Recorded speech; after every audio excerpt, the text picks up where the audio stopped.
we're going to start a whole new career from scratch. Right? Formula One. Whole new career.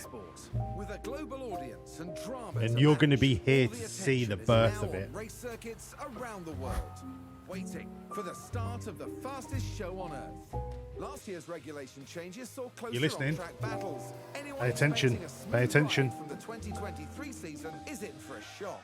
With a shake-up in the paddock, resulting in the signing of several new team principals. Oh, F1 including is me. primed and I'm a ready new team to light up principal. the world stage.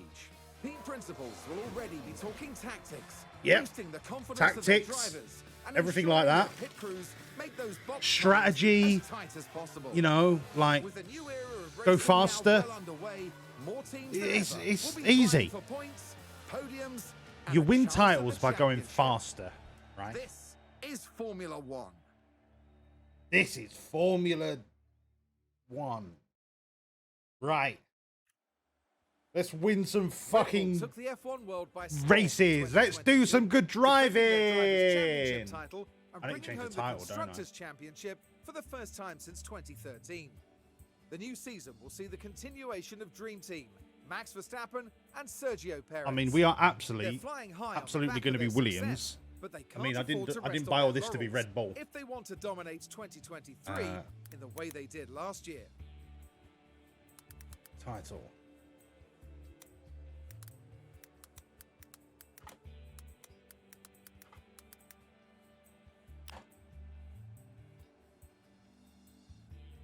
Thank you, Spiff.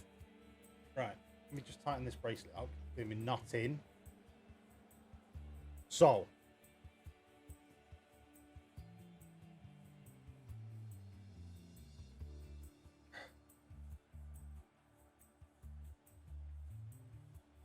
I know this is really interesting, but it's...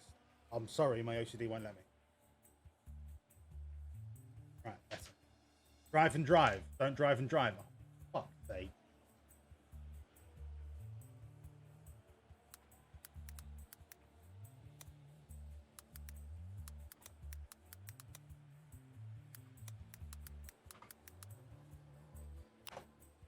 Right.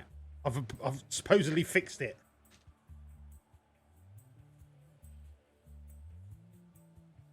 Can everyone just get off my case? We are obviously going to be Williams. 10th in the Constructors' Obviously gonna Championship be is Williams. not where Williams would have chosen to end 2022. So our objective That is to won't finish stop them 8th fighting. this season, which I think is Debutantes Logan Sargent doable, joins for the new season after a right? stellar F2 We haven't got a lot of performance, money, driving alongside his more but what we've experienced got teammate Alex Albon. is With me. the right leadership, the team is set to come out swinging in 2023. Team principal. Daddy Walls. Wolves daddy? No. Daddy Walls. I'm an experienced manager. I know what I'm doing. Nope, there are no cheats. There are no cheats. Let me see if I can put my radio voice on. Hold on. Hold on.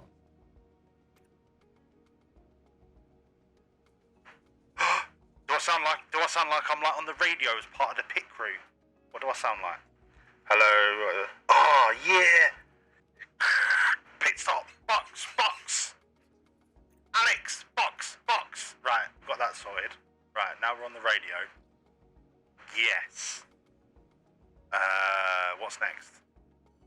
The quality, mate. The production value off the charts.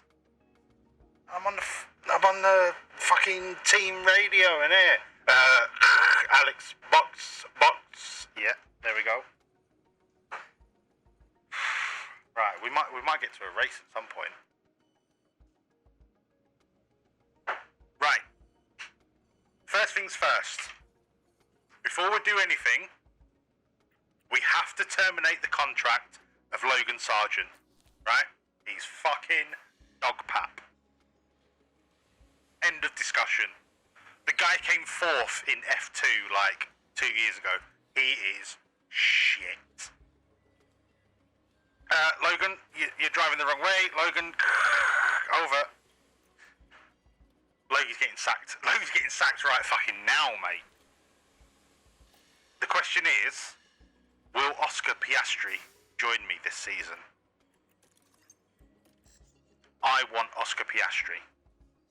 Oscar Piastri won F3, then he... Excuse me. Then he won F2, and he's now at McLaren.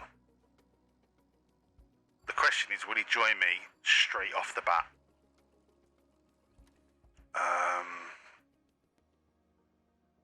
Just open. Now, I don't think he's going to join me straight away. Which means we might have to have Sargent for like half a season. And we might have to sign Piastri for next season. Which is disappointing.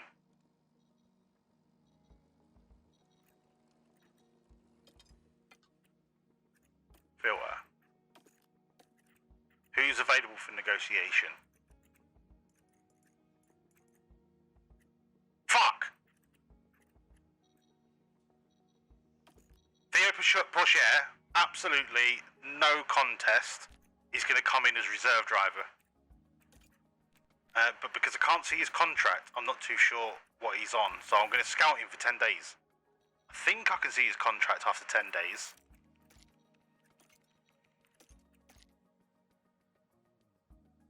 I might need a detailed 30. We'll go detailed on 30, because I definitely want him as my reserve driver. He came second in F2 last year, and in real life, he's leading F2 at the minute. So he's going to come in as the reserve driver, because my current reserve driver is some just piece of shit. He's wank. Alex Albon is a really solid, good driver. Ex-Red Bull driver. Really, really solid. There's no point us... He's still got 2 years left on his contract. There's no point us getting rid of his contract. Actually, let me change my voice. Let me change my voice. Until we're in the race situation, right? Yeah. So, Drogovic won F2 last year. Pourchaire came second, I believe. Sargent came fourth. Gasly's a quality driver, but he's more of a car 1 driver. So right off the bat, what I want for Williams is to have a British 1-2, right? But I'm not going to get Russell away from Mercedes. But I will get Lando away from McLaren at the end of season 2.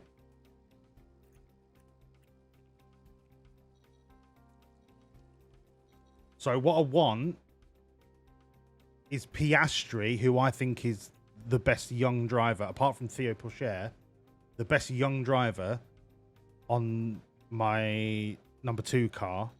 And then when Albon's contract expires in 2 years' time, I want to replace him with Norris. But I just wanted to see how quickly I could get Piastri in, because he's fucking amazing. I love Piastri. He's not interested at the minute, so we'll give him a scout, and then as soon as he becomes interested, we'll be able to see it. So we'll run with Logie Sargent for now. As soon as Theo Pourchaire's scout report comes in, I'm going to get him in as reserve driver.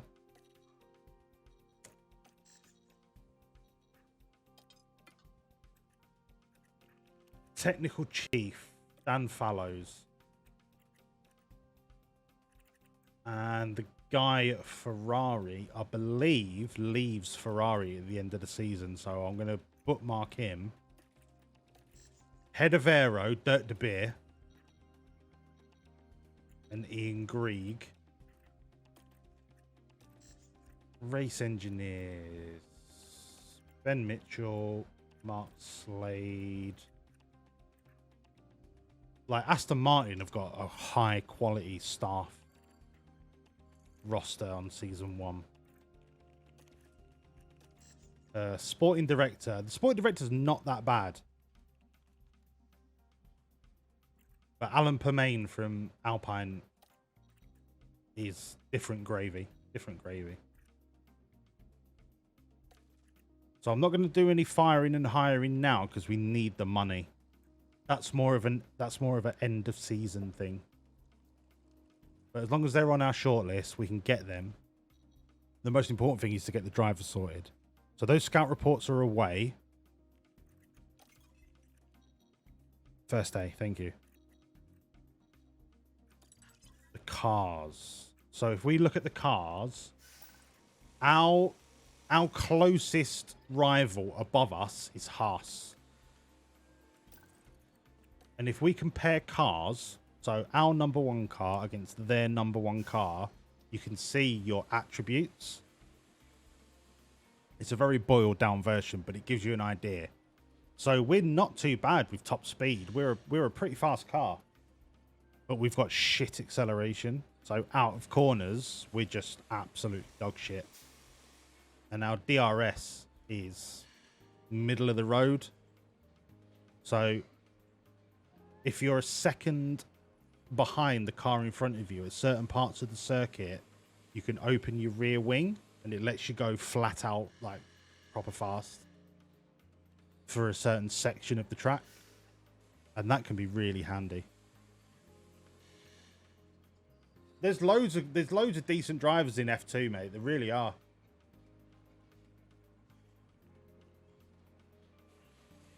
It's just none of the Brits are really that good. And the Brits that are good are in F3 at the minute. So I want to get Ollie Bierman as a reserve driver, but he's not done 2 seasons in F2 yet. So you're not allowed to sign him in F1. But he's a British driver in F3 that's like mustard. And then you've got like Liam Lawson, but he's a reserve driver at Aston, I think. I want to try and get him as young as I can. So Ollie Bierman is like my main target coming out of F3. Porsche is going to be my reserve. I want Piastri to be in car 2. And the number 1 seat is reserved for Norris. But his contract at McLaren is fucking huge.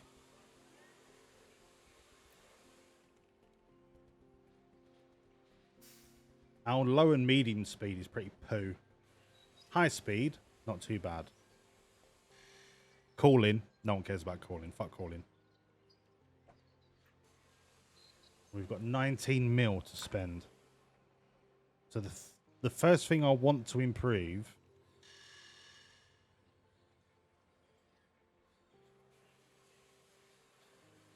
is the acceleration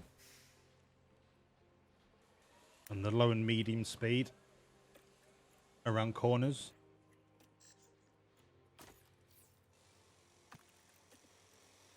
So what we can do, these are all the standard parts that are on the car at the minute.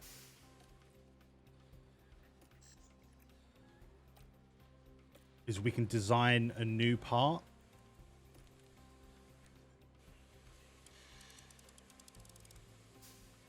So if we go, what, 4.5?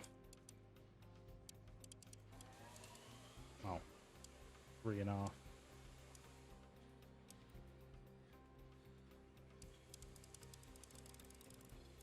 $48.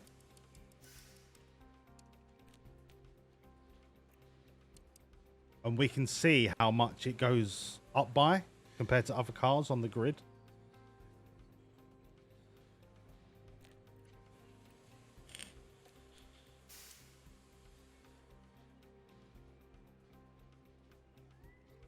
What I really want to work on is that acceleration.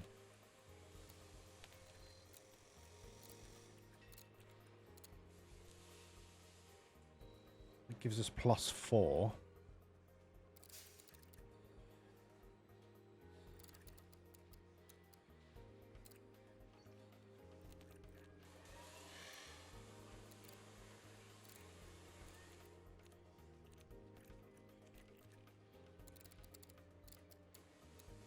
So now what we do is we adjust the sliders till we see some, like, the balance of what we want.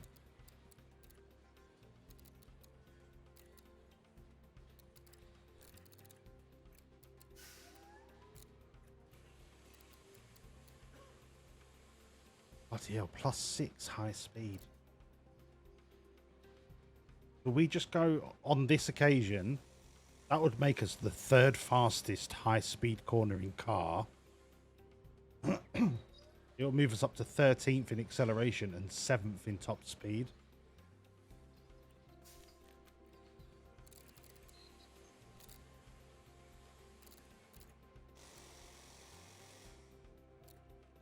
But it would tank our medium and low. I don't think we'd need high speed off the bat. I think we need medium and low. Then that fucks our high speed up. This is so hard.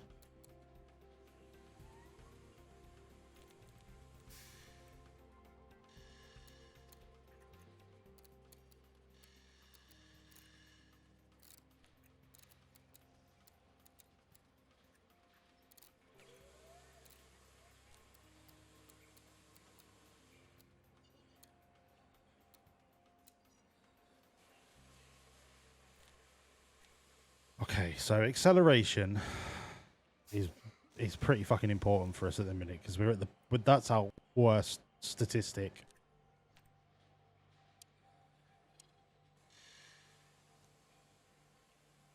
But we can't really afford to lose low speed.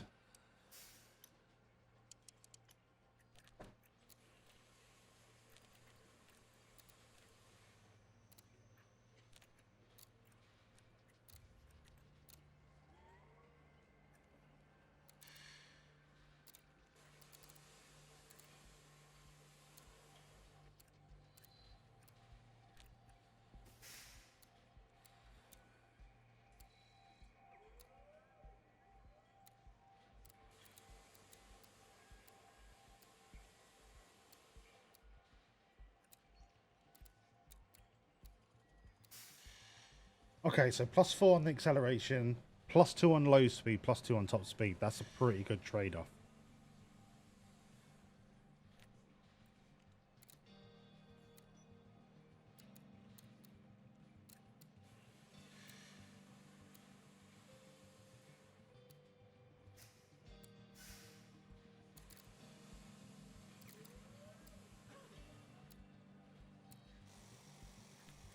Trade that off with a dirty airflow tolerance.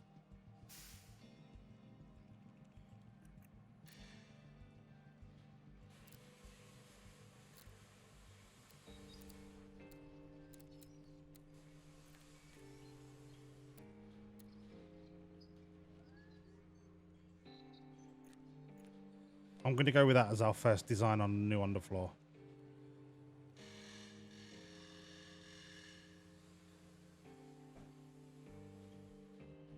Let's get some of this money spent.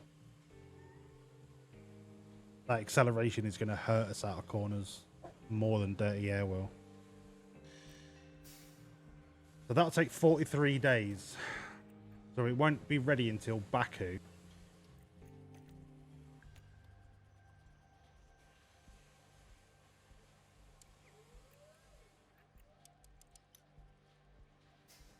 So the more engineers you put onto a project, the quicker it's finished.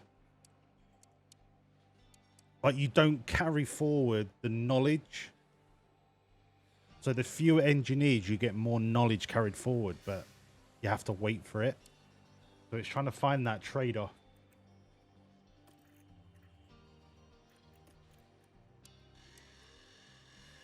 So 3 engineers working on it would have it ready for Melbourne, which is only 2 races away.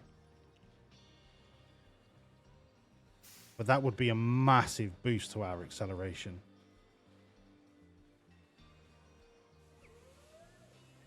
So I'm going to go for it.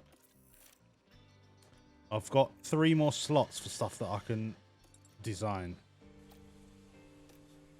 So we're going to go... Front wing is for aero, really. We'll put the rest of our testing period in it. So CFD is computational fluid dynamics, and wind tunnel hours is wind tunnel hours, and you get a certain amount every 60 days. So in 2 weeks we get a new batch, which means we can do a lot more. We can do another batch of research.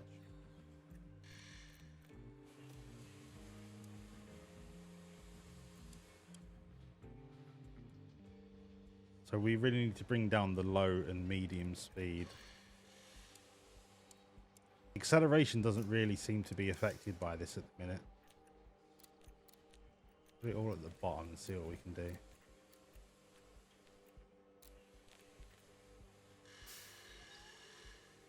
So everything at minimum gives us another 2 acceleration.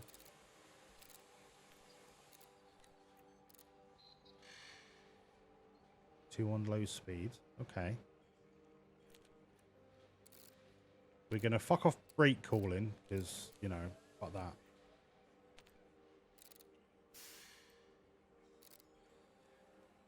Medium speed doesn't seem to be really that heavily affected. High speed -3.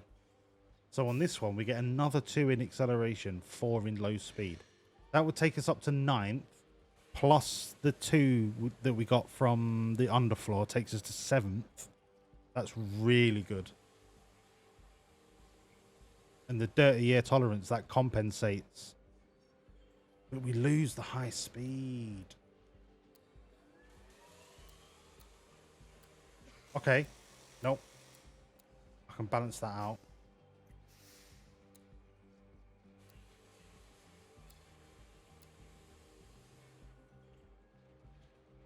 Yeah, low speed, acceleration. Right, I'm going for this. Boom. 3 engineers. It'll be ready by Melbourne. Rushed.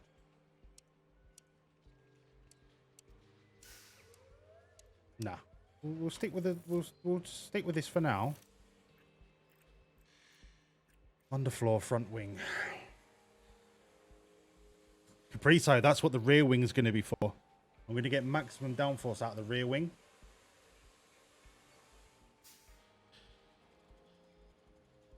Yeah, exactly.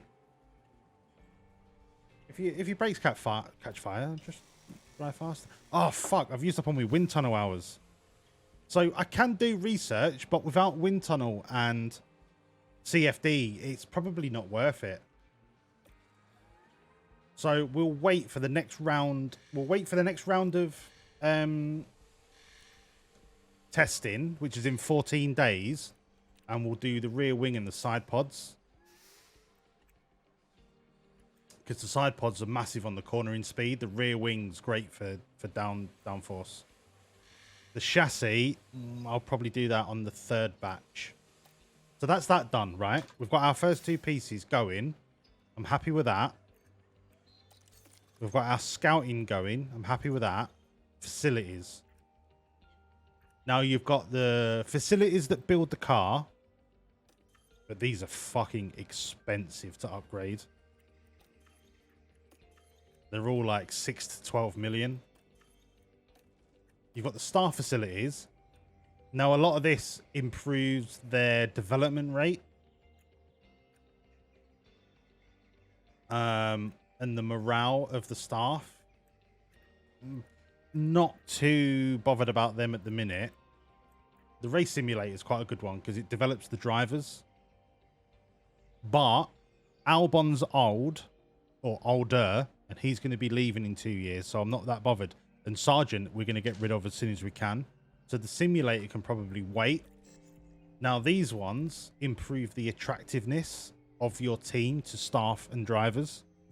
So at the minute, I would say concentrate on getting these upgraded so we can attract better staff and drivers. So I'm going to go through and pretty much upgrade every single one of these. The weather center is good because it gives you a more accurate prediction of like wet race weather. Hospitality, do that. Boardroom, do that. Right, that's all wicked. They're all getting done. We've got 11 million left.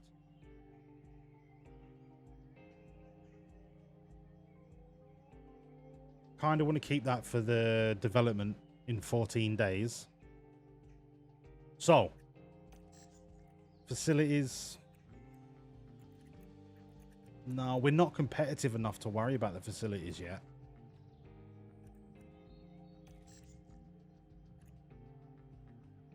Team attractiveness. Okay, the team hub might be worth doing then. Scouting, I don't need scouts. I know who I want. Driver development, I'm all right for that for now. Okay. I think we've got the basics, right? The basics out the way. The cars are ready. First race. Can we qualify a minimum of 15th? Yes, we can. So with these, your sponsors give you a guaranteed like return every race, no matter what. But you could do a little bit of gambling and say, look, if I think I'm going to qualify a minimum of 15th, you get a bigger reward. But if you don't qualify, you lose 22 grand off of your base income. And our car's not fast enough for Q3 yet. We are not going to set the fastest lap. But I think I can qualify 15th or higher 3 races in a row. So that's kind of like your sponsor gambling bit, your performance targets.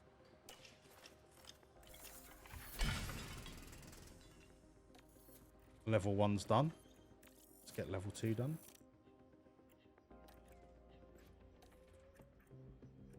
Key staff. Yep. They're all going to get fired. Sponsor obligations. We've just done that. Welcome to the season. Helipad's done. Right. Side pod mid. Yeah. I'll make you right there. I can't call you major malfunctions. I have to call you Lego.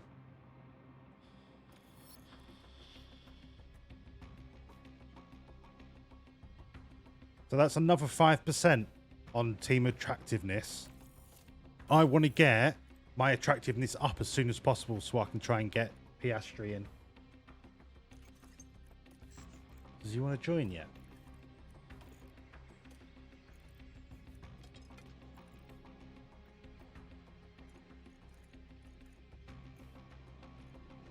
No, he doesn't.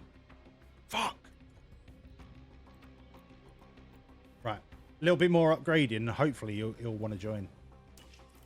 He's only just signed for McLaren, which is probably why he's not interested at the minute. Driver development, not bothered because you're all wank. What do you need improvement on? Accuracy and smoothness. So in the development, you can choose like certain bands for them to improve on.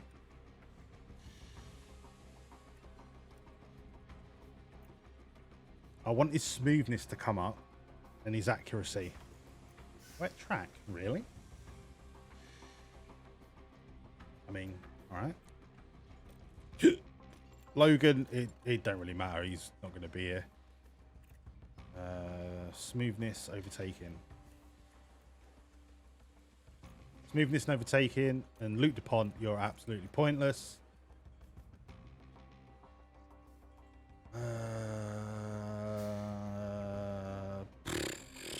Wet track, you're dog turd. You are dog turd. And now we set the pit crew training schedule. I'm always going to set mine to time until they are absolutely shattered because you get bonus money.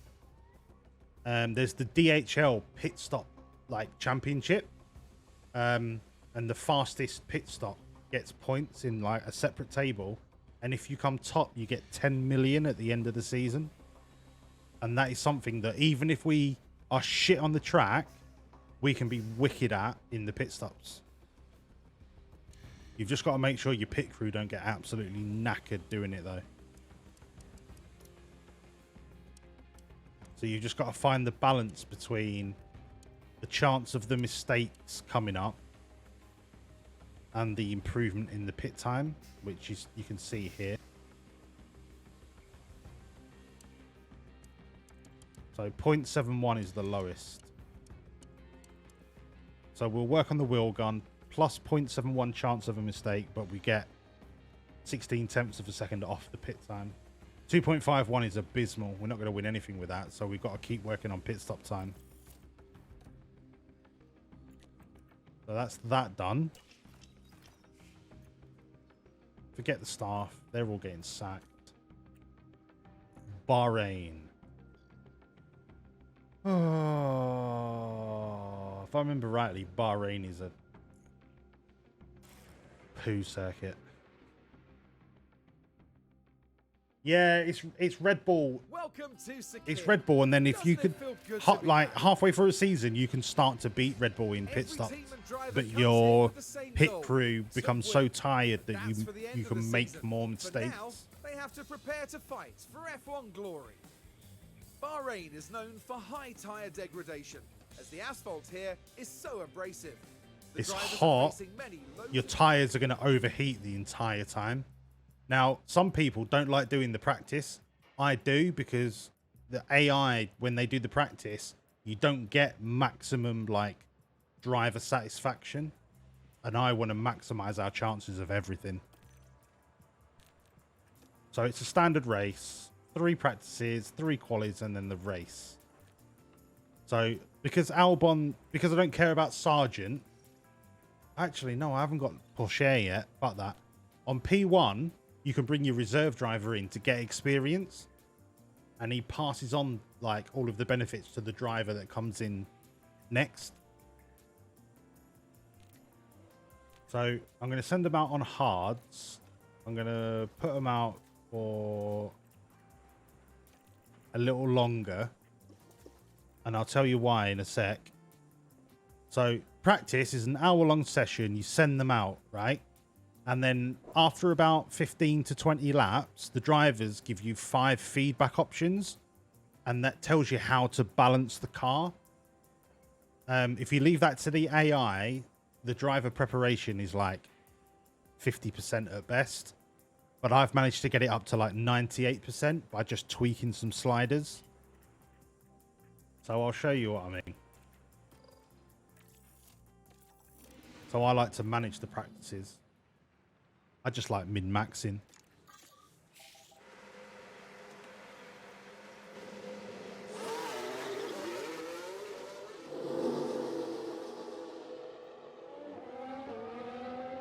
So you can watch it at 1 speed, 2 speed, 4 speed, 8 speed, and 16.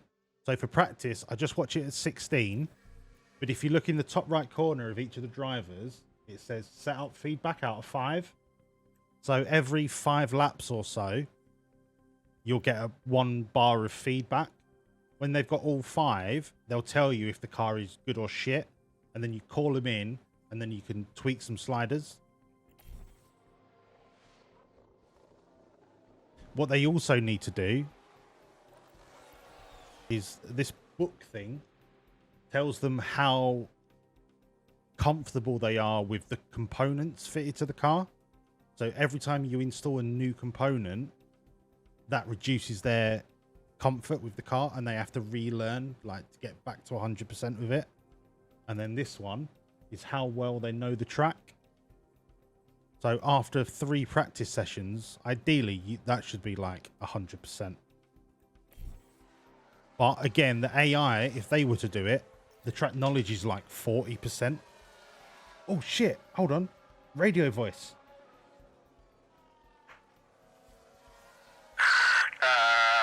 Albon, any feedback on the car yet? No? Okay, don't worry, keep going. You're doing well. Well done, mate. Congratulations. Keep pushing.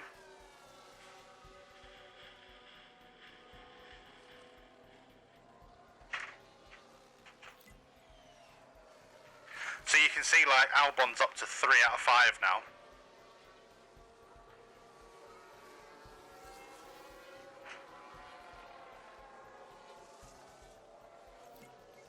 So this bit isn't as exciting, but I think it's vital to, like, maximising your chances.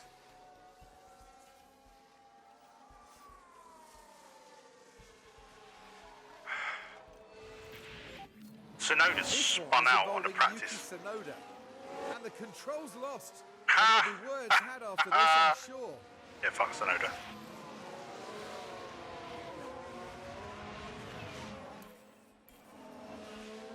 Right. So there, Albon said my satisfaction is bad, so he's not happy with his car. So what we'll do is we'll call him in, and we'll have a tweak with his settings. Okay, there's a big crash. Fuck's sake. Be careful on start finish. A lot of debris. Right, Sergeant's finished, so I'll call him in. So now there are five like different things that the driver wants to be happy with. And each of these sliders tweaks a different part. And your job now is to try and balance everything out.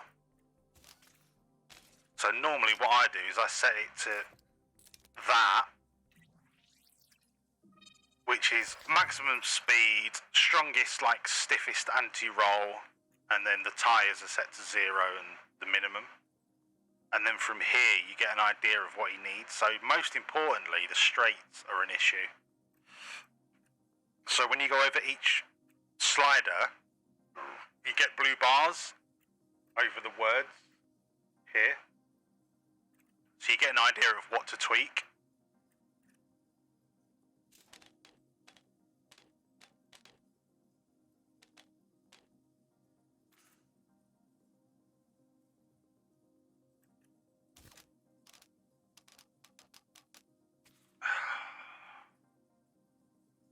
Okay, and then the last one. This one.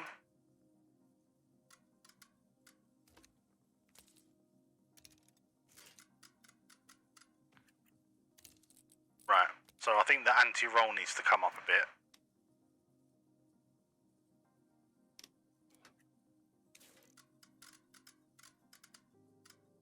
So, oh, nearly.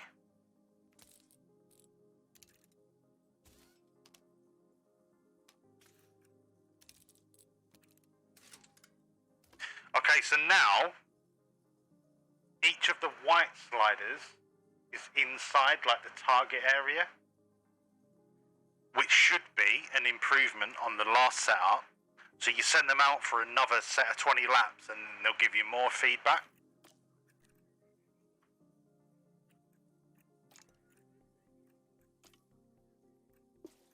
Let's go 18. Confirm. So then the pit crew spend like 5-7 minutes of your practice reconfiguring the Stay car, close to Delta. and we just gotta wait for Sergeant to come in. ESC ending. Yep, copy that. Right, so now Sergeant. Oh, fucking hell, he's dog shit. Right, see where we are from here. So straight. So this has got to come down.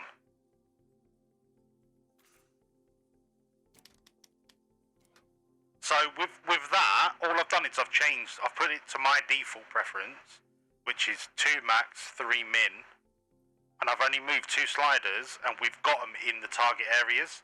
So then we send him out again, wait for him to come in, tell us what he thinks. 18 laps. Send him out, see what he says. No, it doesn't matter, Capriso. It doesn't matter.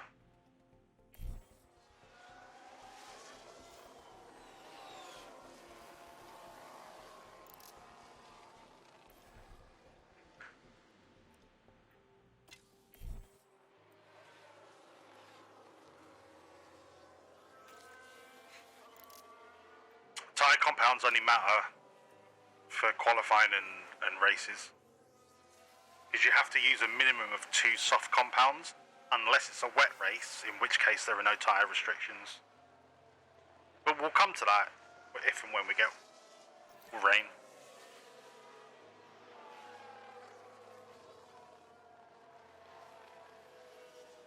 So, when it comes to like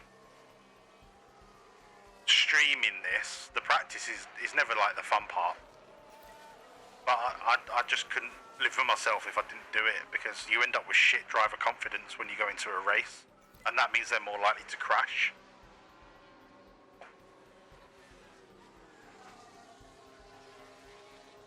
My mic's gone a little weird. What about now? That was meant to be my pit mic. I'll save it for the races, right? I'll save it for the races. I'm part of the pit crew, Lego.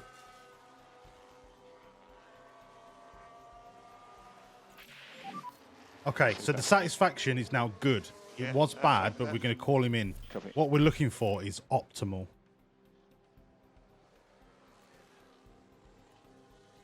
Right, we'll reconfigure him. So we're getting tighter and tighter on the bandings of how good things could be. This is when it gets a little tricky, because his oversteer is optimal, but I think every one of these changes the oversteer.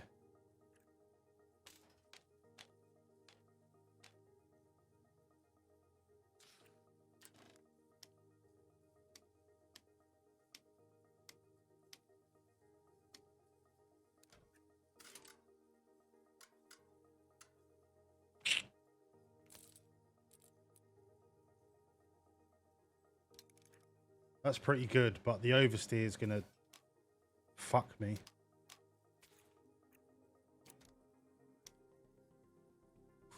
Oh, we're so close to perfection here.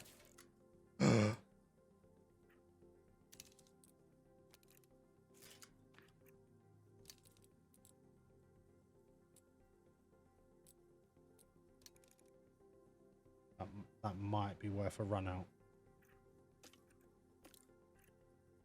So he's got 60%, and the minimum you really want to go to is 30%. So I reckon he's got another 20 laps in him. We'll send him out. Lego doesn't want immersion. We'll save immersion for the race, right?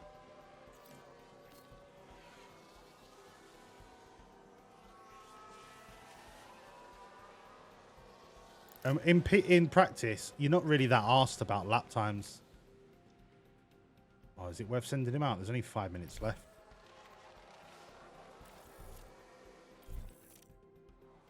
Probably not. Right, let's have a look what Sergeant got. Bad, great, good, great, good. So his preparation is 52%, and he's 75% happy with the car. Now that is already better than what the AI does, but we can do better. We can do way better.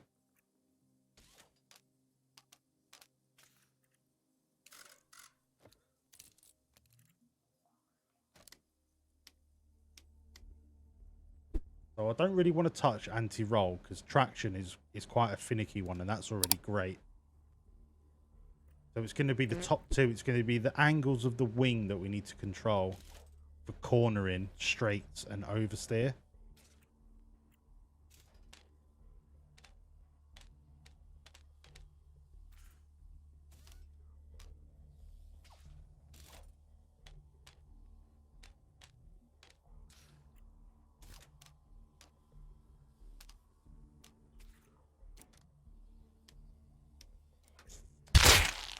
Fuck off! Thank you, Capriso. Oh, that's so close.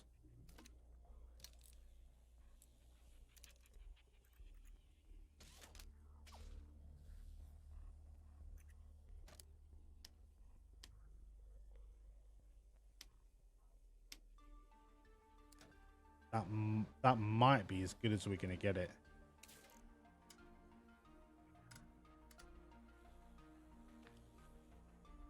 Straights. No, the straights. They're outside of the border.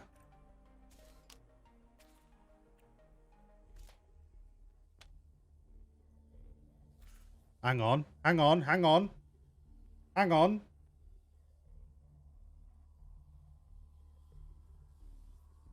We're going to run that. We're going to run that in P2.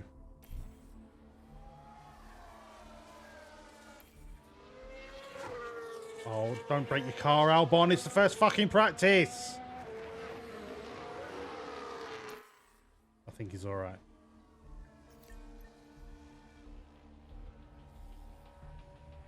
Right.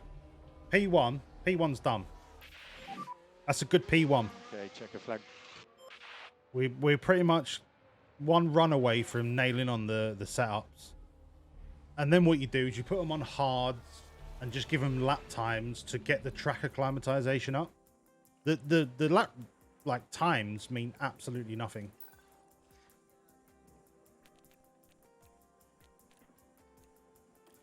Logan's gonna crash so often. Right, so we've done the car setup for both. We're on mediums. We'll give them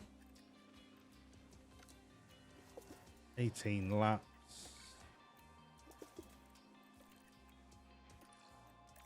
And we'll run this.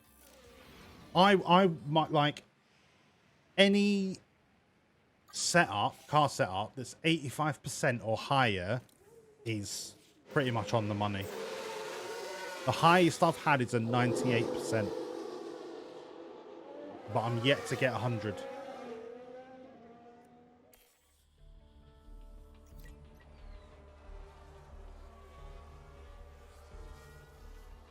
So Albon's already happy with 2 of his setups because they popped up straight away.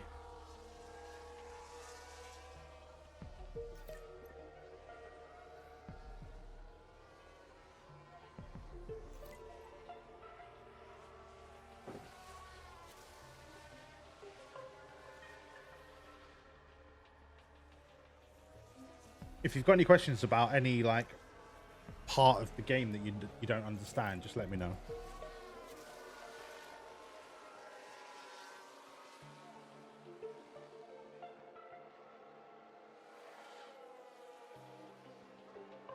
Right, Albon's doing pretty well. I've got a feeling that's going to be a great feedback. All okay. It's good. Copy that. All good. So what we'll do is we'll let him finish. We'll let him finish his run because we know it's a great setup, so we're not too worried, and we just want to get his track acclimatization up, which is the red bar. We just want to get that as high as possible, so we'll let him finish his run.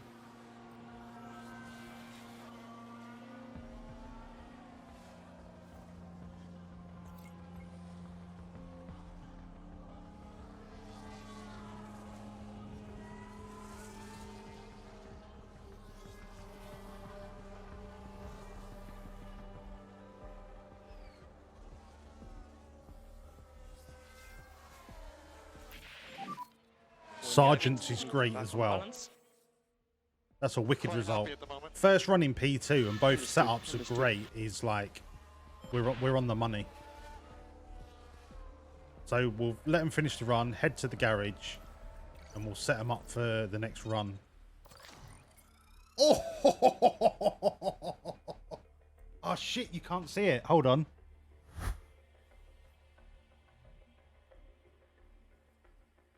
Setup satisfaction 95%. Hello, Free Coli. It does look technical, but once like it took me a couple of run throughs to get the hang of it. But we've started from scratch. You've not missed anything. This is the first practice session of the first race. 95% setup satisfaction is chef's kiss. So we'll check his tyres. He's got 30 odd laps left in his mediums, so we'll just run him for 25 laps. Just let him get his track knowledge up. So Albon is done. We just got to wait for Sargent to get in the garage. I've got a feeling this is going to be 87%. 84. I'm going to leave that. I think I said 85% was like there or thereabouts. I'm not going to tweak it because he's got optimal braking and optimal oversteer. And as soon as I try and move corner in, it's just going to... It's going to throw everything off.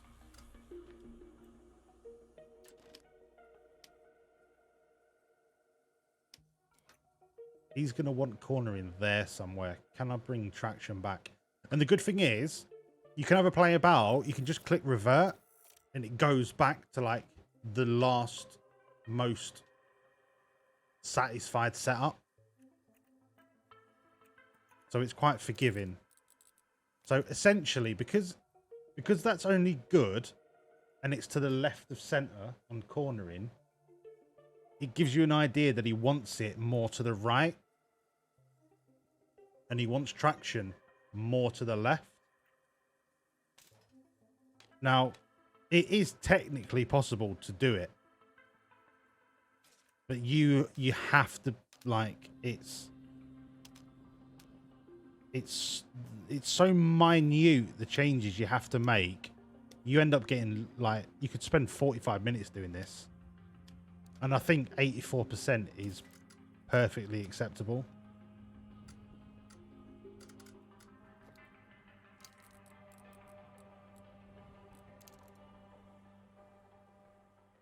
Not good enough. His oversteer is too far away.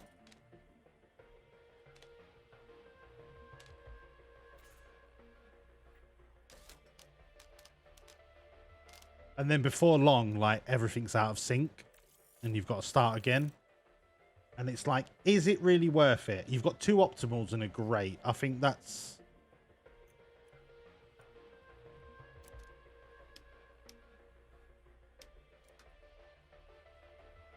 Oh, that's so close.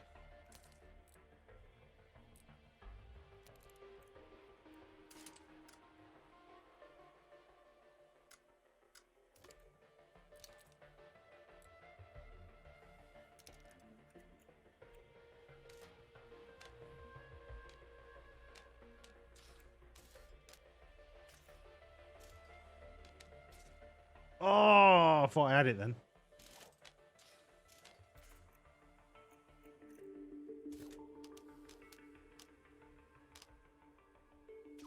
Nah, I'm going to leave it. 84%. Good enough for me.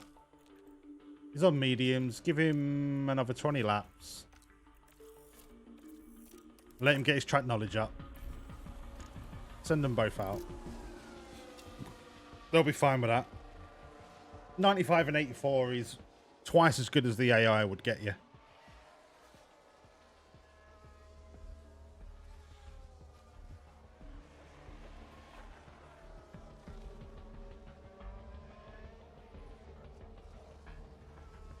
Now we just have to watch it. We can't skip it.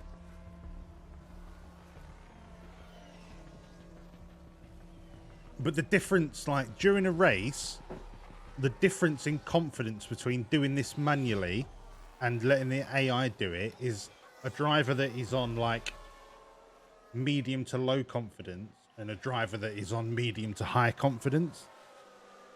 And that translates into their driving in terms of confidence in overtaking or their confidence in going faster through a corner. Obviously, there are external circumstances such as another driver crashing into your car and putting you out of the race anyway. But if we're gonna get Williams to the top, I feel like it would be a disservice to not give them the best that we could give them in terms of preparation. After all, what's that saying? Foul to prepare to be a cunt.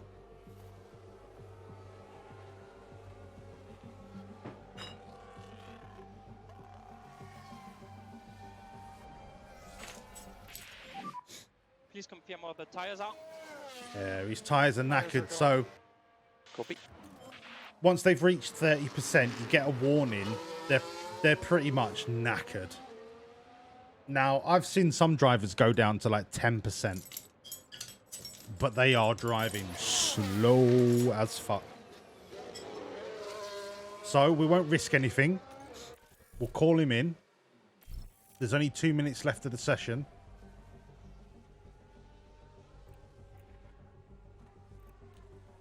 And then on Okay, check P3, we'll just send them out on a big long run. Let them get the track confidence up. So Albon's at 76% confidence on the track and Sargent's at 83. So one more good long run and we are ready. I didn't freak Oli. I picked Williams because it's like the archetypal British racing team. And also because Tallulah Fluff is a Williams fan. And I like the colorway. I like the color scheme. I just like Williams as a team. They've had a rough few years. And I just want to do my bit to help bring them back to glory.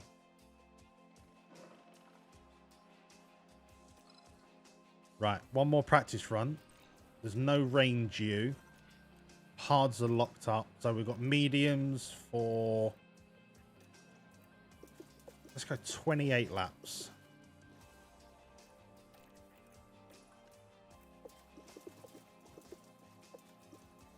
"28 laps should get them in the high 90s on track confidence, providing they don't crash.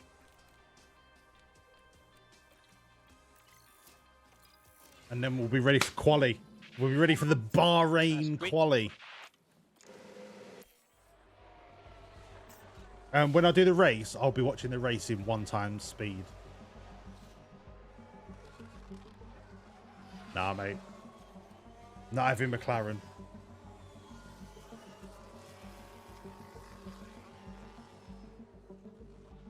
It is funny, though, that McLaren have the two drivers that I want in Norris and Piastri.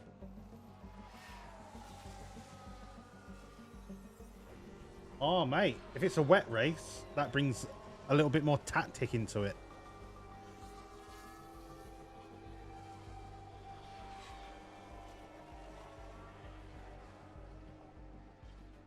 We'll cover race strategy when we get to the race. We've got to do quali yet. I'm not holding my hopes up for quali because our car's pretty shit compared to everyone else. As it is at the minute.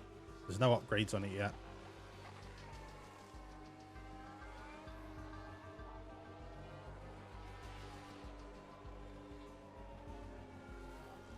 So Sargent's at 92% confidence, 93.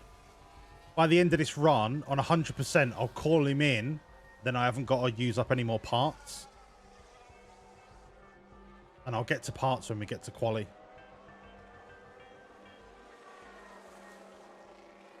$99. I can call Sargent in. 100. Do I leave him out a bit longer to get this part knowledge up? Might be worth it.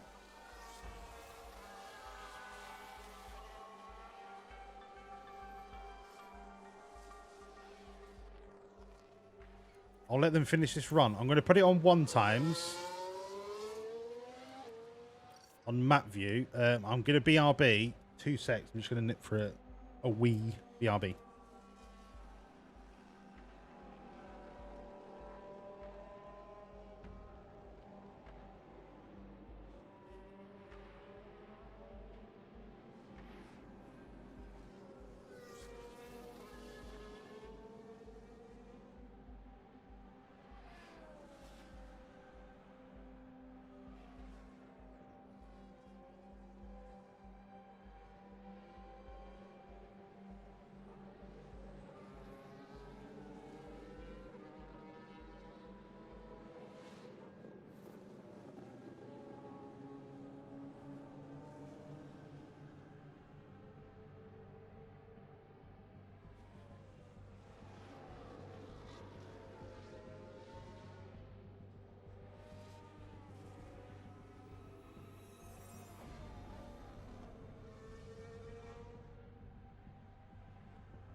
Sorry.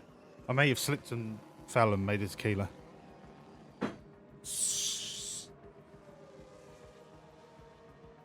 Right. Let's finish them laps. So they're both on 100% track knowledge. Perfect. Car setup. Pretty fucking good. And then they're just learning now, the green book. They're just learning to get used to the parts that are in the car.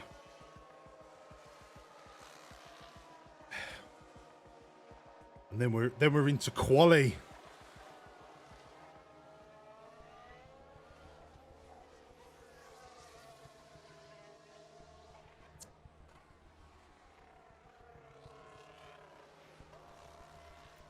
I mean,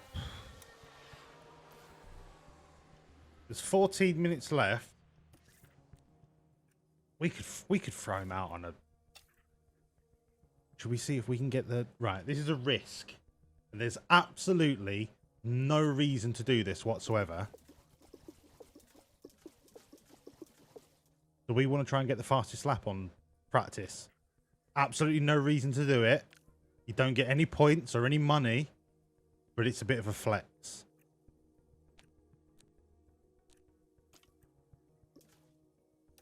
We'll give him 6 laps to get fastest practice time.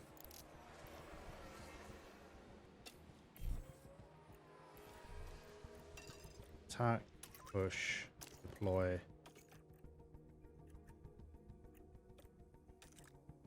Go. Come on, Alex Albon. Get fastest lap, son. And we'll do the same. Oh, Sergeant's going to crash so hard.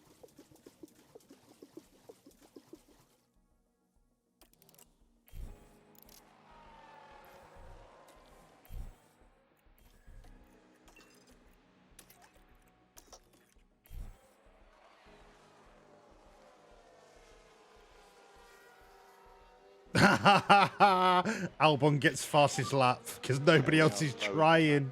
Yes, okay. Standard, balance, harvest.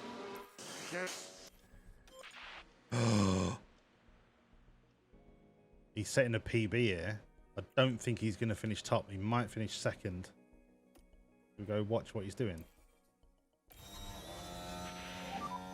Let's get the pack under control. Yep.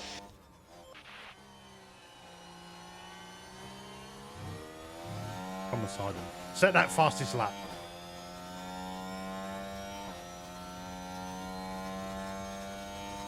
He did! He fucking did! No way. Boom. Flex time, baby. Absolutely no reason to flex. Priority manage tires now. Capriso, I promise you now, Sergeant will not become my best driver.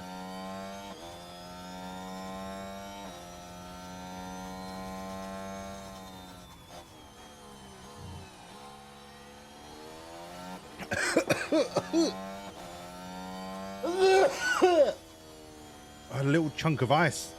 Go down my breath pipe. Right, that's pretty much practice done with now. Call him in. Call him in. Let's not risk anything. That's it. Practice is done. They fully know the track. They're happy with their cars. They've set the fastest lap because nobody else was trying. We're good. We're ready for quali. We're ready to come bottom of quality. Quali. Hit. Easy clap.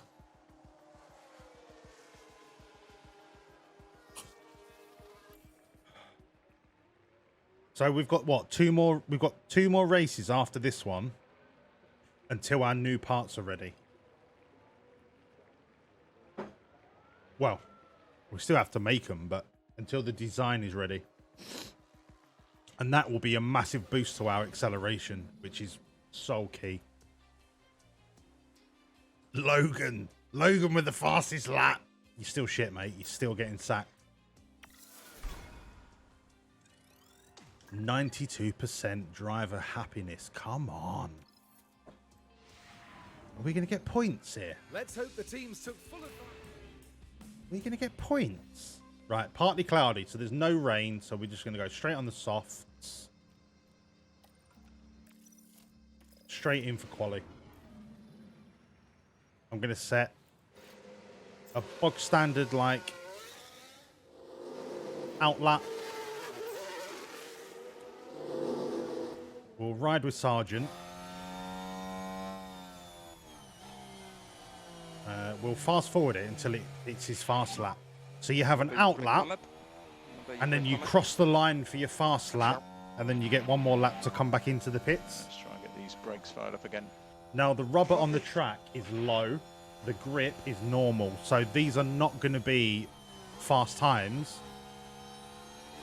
But with 18 minutes to qualify, I send them out 3 times. Once straight away, just to set a time. Second time I send them out is 10 minutes when the track is generally like race worthy. And then I send them out a third time with 3 minutes left to go. So for now, we'll fast forward till Sergeant is on his fast lap. Right, he's on his flying lap. Now, if you look at these sectors, you get 3 colours. You get pink, green, and yellow. Yellow just means it was a time. Green means it's a PB for that sector, for that driver. And a purple means it's the fastest sector of the entire, like, not race, but the fastest sector so far of any driver. So what you want to see are greens and purples and not yellows. Now, because we're the first 2 cars out, you're only going to see greens and purples. But it's on the subsequent 2 attempts that we go out at that you want to keep your eye on the on the greens and purples. And you can also see it down here in the middle box of each driver. So Logan has just started his first flying lap. So let's follow him.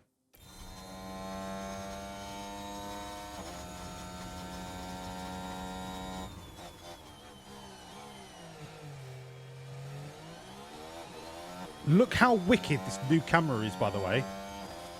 How fucking wicked is that? Helmet cam. Might be a bit loud.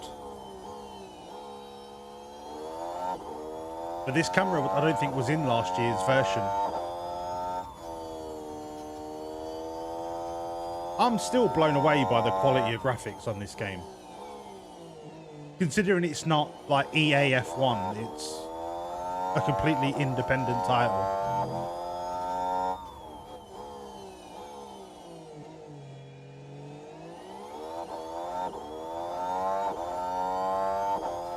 It's such a good camera angle.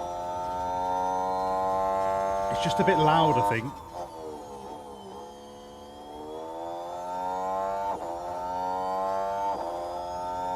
And then you get the usual. You get the TV.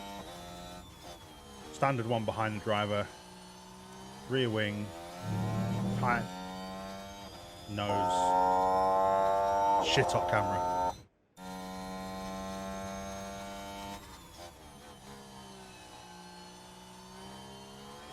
So Sergeant is setting a PB in all sectors so far.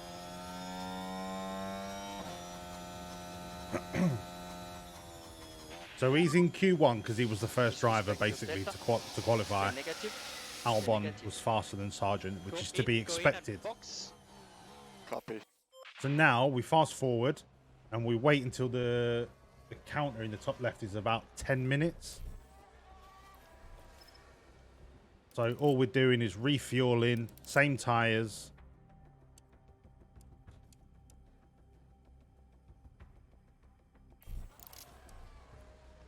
Holy shit. Albon and Sargent are nearly 3 seconds slower than Verstappen. Oh my god. This is going to be tough. This is going to be tough. Right, so we're coming up to 10 minutes. Russell, that's an appalling fucking lap time from you. So, we'll send them out again. And then we'll send them out again at 3 minutes. We'll watch Albon's lap time this time. Right, he's on his flying lap. And then watch out for these sectors now. So Sargent is in 13th, Albon in 7th. Look out for the greens and purples. I very much doubt you're going to see any. So these 2 yellows are the out laps. So you keep your eye on the first one. That's the first one of the flying lap.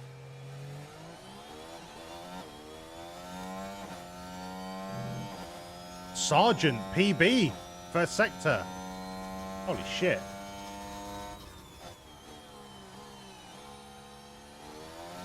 Come on, Albon, where you at?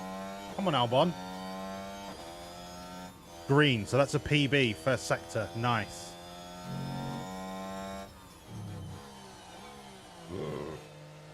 What did I put in the bet? What did I put in the bet? The sponsorship bet. Did I say qualify 15th?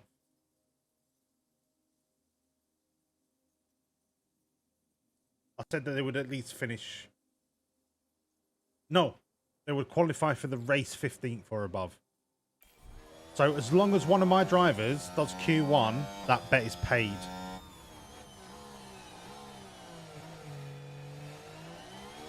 Yeah, 15th or above. Okay, so I need one person to get through Q1 and we're good. I mean, Albon's first time is still holding pretty strong.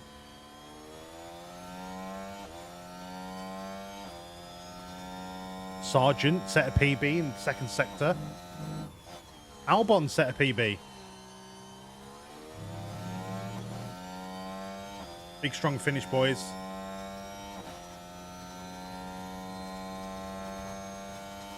Look at that from Sargent. 3 PBs. At the moment, you're P11. Nice. This lap was okay. Go in. Copy. Albon 3 PBs. Good work, boys. That's solid. Really solid, that. Currently P9. Really solid. Okay, good lap. Select go in lap. Yes. Okay, so they're both in now. And you can see they've slipped down because you've got the faster drivers doing their second lap. But if you look up here, the grip has changed from normal to high. We'll keep him on the softs. And then when we hover over send out, it gives you a little graph. So the red is grip. And this wiggly one is the expected traffic. So you can see that towards the end, everyone just goes Hail Mary mode and just sends everyone out. But the problem with that is if you get stuck behind traffic of people doing their out lap where they're going slower, that can fuck up your qualifying time. So it's that gamble between having more grip on the track and having less traffic, which is where the tactics come into qualifying. Now, I don't think our times at the minute are going to be good enough for both of us. I think Sargent might drop out. Albon might be all right at 15th, but I'm going to send them out again anyway.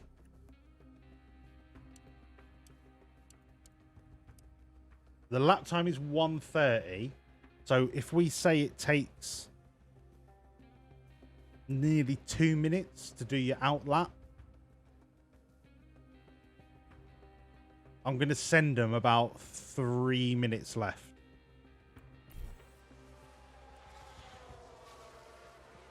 Go, go. This is Hail Mary time, and look how many people are on the track.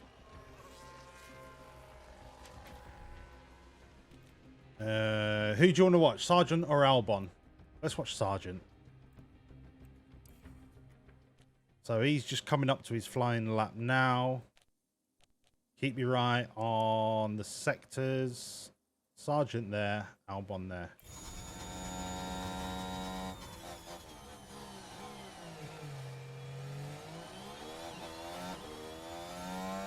Now, providing there's no traffic, the increase in grip should give us a better time.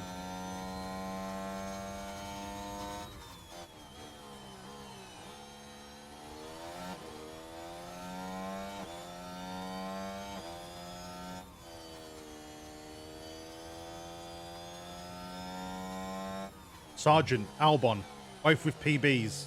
This is a good start. Getting through Q1 on the first race weekend is huge for us.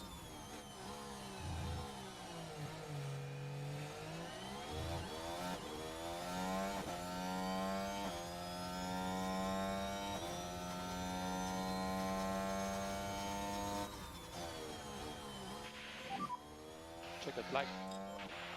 Okay, so that's the end of the session. So only people that are on their flying laps can now post the time. Albon, second PB in Sector 2. Sargent, not so much. Albon, I think, might be safe here. Get out of the way, get out of the way.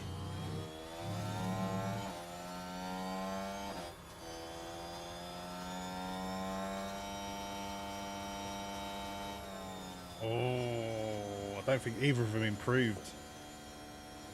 So we need Lando Norris and Piastri to not do better than we've done so far, and I don't think that's going to be the case.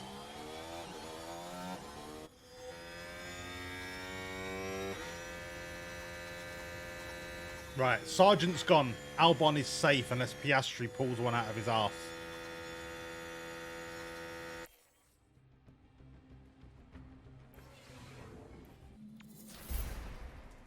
What do you mean that Merc was fucking Sargent?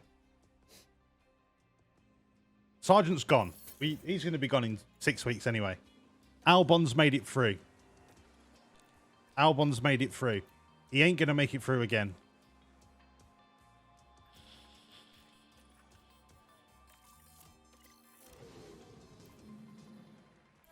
Right, 15 minutes. Send him out. We can still squeeze in 3 laps if we're quick. We'll wait. We'll wait for his flying lap, and then we'll jump on him. Okay, copy. Come on, Albon. Come on, Albon. You got this, lad. Keep an eye on them grids at the bottom. Come on, Albon. Oh, shit. Hold on. Radio voice. How's it feeling, Alex? Are you feeling good? Yeah, I'm feeling alright. Yeah, I'm feeling alright. Alright, mate. Yeah, nice one. Over.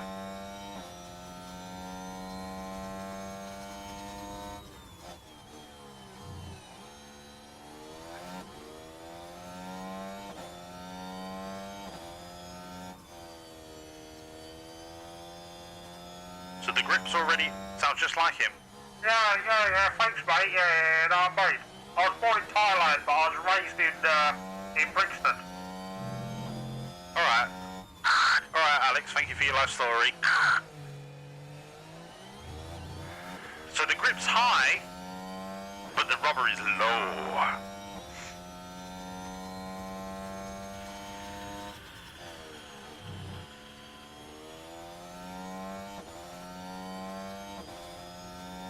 So this will get a time on the board, but it won't be anywhere near quick enough. And he's setting greens and purples because he's the first car out.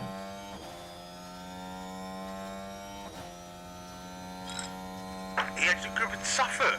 Did he really? Like, are you not even joking with me?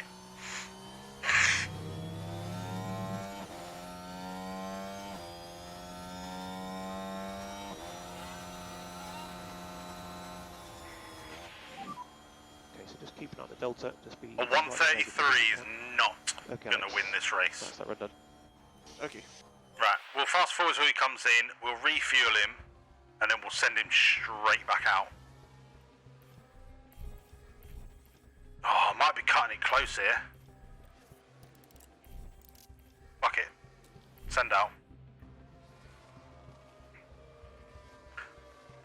Oh, see, he's right on the cusp. Are we going to get to Q3 first fucking race? No way.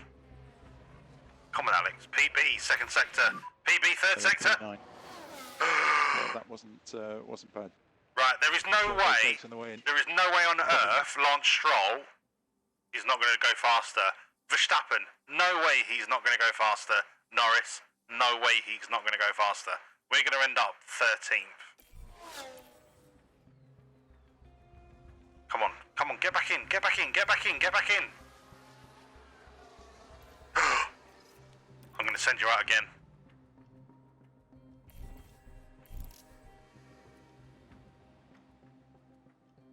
Okay, Robert is up to normal, so we've got better track conditions. Go. Come on. Come on. Come on, Albon, this is the one. This is the one, sausage. Get us to Q... No, not 2 times, 1 time. Come on, get us to Q3. Come on, sausage. Who's on a fast lap? So Magnussen is about to do a fast lap. Sonoda's already on a fast lap. Norris and Stroll are on their final lap. Oh, it's going to be tight. It's going to be tight.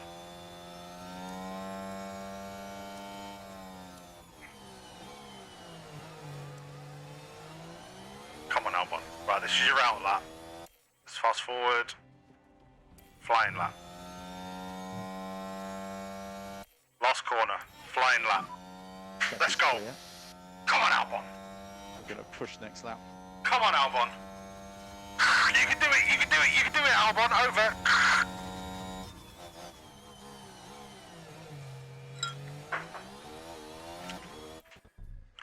Yes, it could have been worth sticking a new set of softs on, but every set that we use is one taken out of the race roster, and because this is such a hot track, it's pretty much going to be softs. And if there are a couple of safety cars, you're going to need to keep putting fresh softs on. So,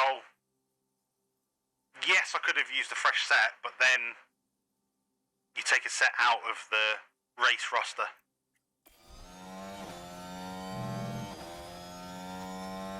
Come on, Alex. Come on, Alex.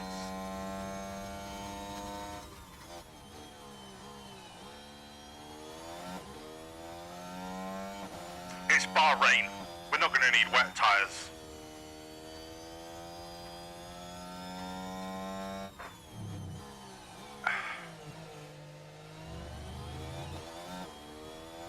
That's a PB on the first sector. Come on, Albert. Come on, son. Keep it going. Keep it going. Nice and smooth. Nice and smooth.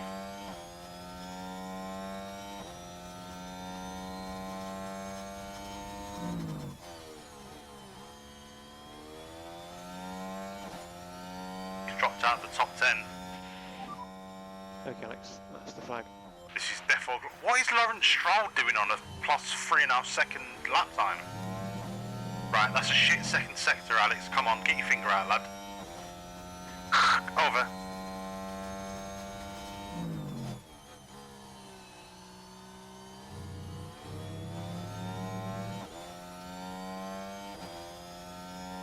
Come on, Alex. I believe in you. Oh, you're fucking shit, Alex. Get fucked.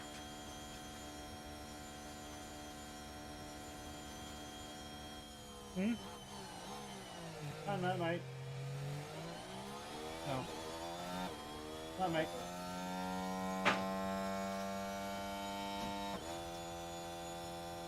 Well, we tried.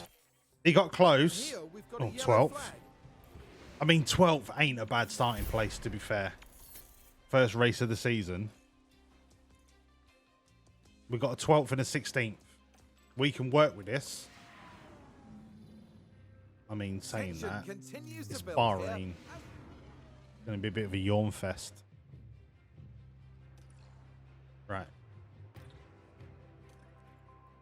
Parc Ferme.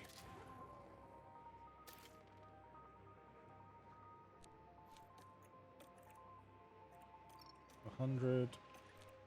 100. 100. So, during the course of a season, you're allowed to use 3 engines, 2 ERS, which is the electronic, like, regain system when you're braking, and you'll add 4 gearboxes. So what I'm planning on doing is using the newest set for racing, the oldest set for practice, and the middle set for qualifying. because it gets very expensive when you have to start ordering new parts if you just like absolutely rinse them. And you also get a grid penalty for the next race. So I'm trying to balance out my part wear over the course of a season, which means we have more money to spend on upgrades. That's what I'm thinking anyway. That's my tactic. Tires. So these are the 3 most common strategies. So you get given them at the start of a race to give you an idea of where you should be. Now, there's no rain predicted, so I don't see any issue with just going soft, medium. You have to use 2 tyre compounds. So you have to use soft and either medium or hard, or medium hard, or soft hard. So I'm going to go soft, medium. But if I really push it,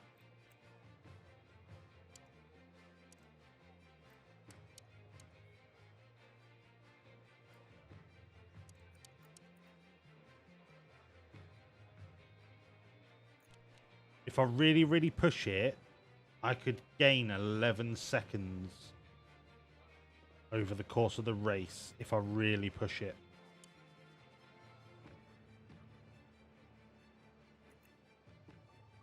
So 1:17:33, right?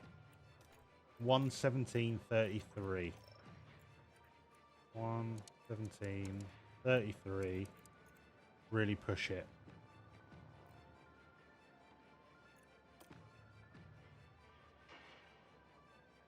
I don't think the race is a one-stopper,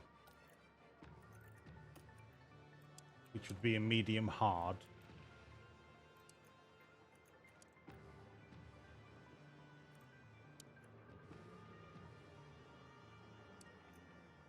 Could I one-stop it? Do I want to risk a one-stop this?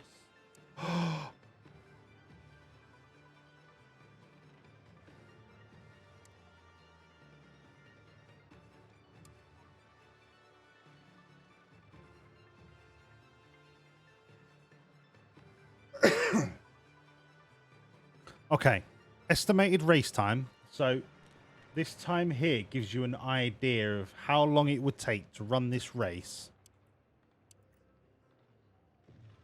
So if I push it, I have no tires left. If I don't push it, I could make this race on a one-stopper. It would take me 1 hour, 31 minutes, 47 seconds.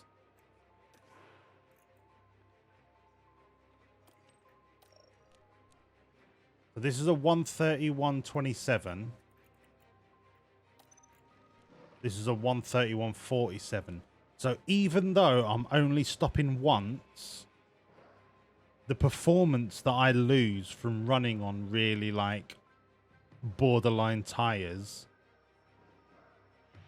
is such that I would lose more time than I would by pit stopping twice.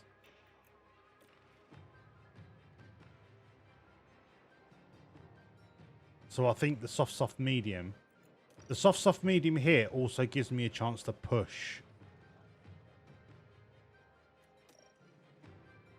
Because this white line is the 30% line. And the closer you are to that white line, the more split seconds you lose as your tires are older and older and older.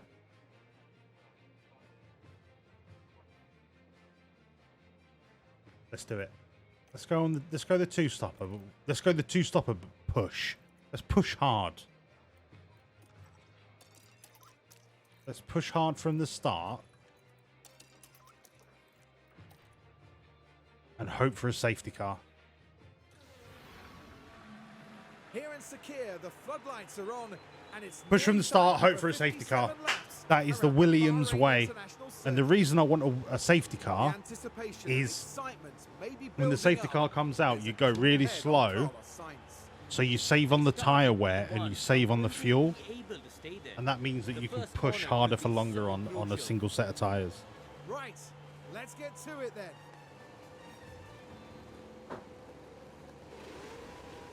Here we go with the Bahrain Grand Prix. I think we push balls to the wall, hope for a safety car. And it's lights out. Go. And away we go. We're going to jump on with Albon. Let's fucking go. Let's fucking go. Come on, people. Overtake. Nope. High overtake aggression. It's the kind of team principal that I am. Critical overtake. Don't crash. Yep.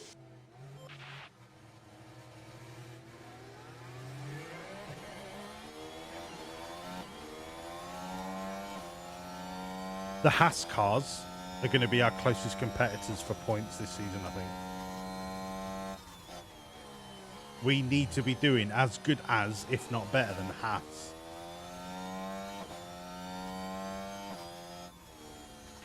Man, this is so. And Sargent's been overtaken. Great start, Sargent.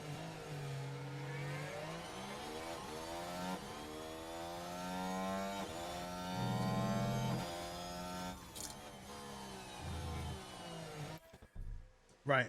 Quick overview.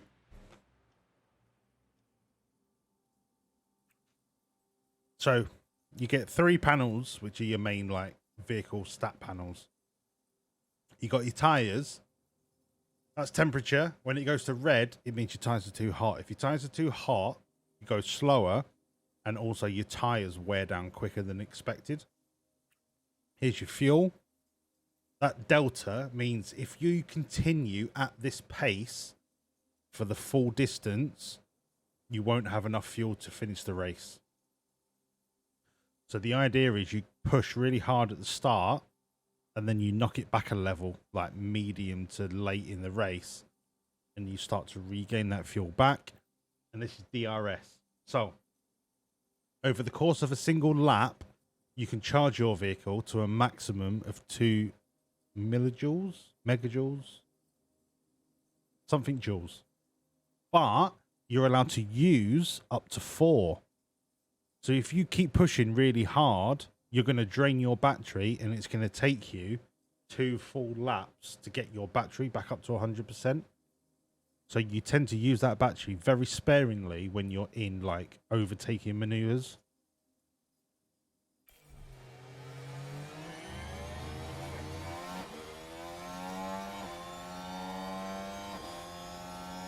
At the start of the race, everyone's using it to try and get ahead.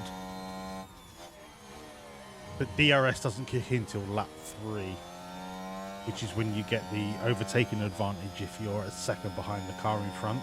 So you want to try and keep pace with the car in front without draining your battery,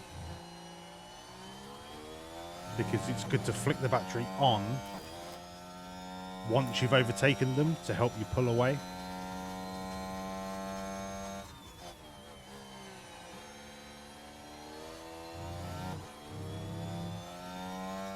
But you need to be under a second behind them. And they're already pulling away from us because we're so slow. And it's not a driver issue, it's a car issue.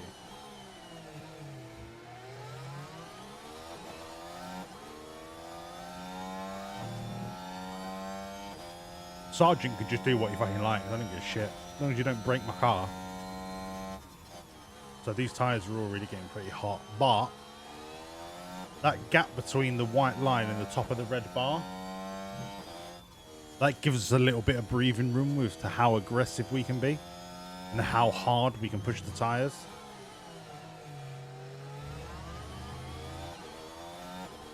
I'm already thinking about bringing the tyres down. Get back off. Copy. Let's try and build this back up. Got it. We're coming up to DRS zone, so I'm trying to balance the tyres to make sure we're not more than a second behind without the tyres overheating. No, not pit option. If you go here, look. So you want to be under 120, I say, for optimal tyre conditions. But we're also trying to push to keep up with the pack ahead of us. Stay firm on DRS. This is where the balancing act comes in. P12. Some Ocon ahead. And Synode a bit I think reduced. we've missed DRS on this straight. We have. Let's use the overtake. Okay. You can be aggressive with overtake usage. Copy.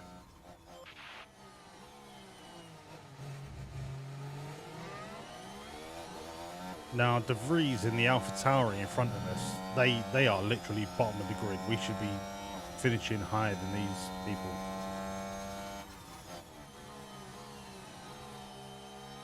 And then the Alfa Romeos, we should be beating the Alfa Romeos as well. I'll try him out. Of course, De Vries crashed into me. Pushing.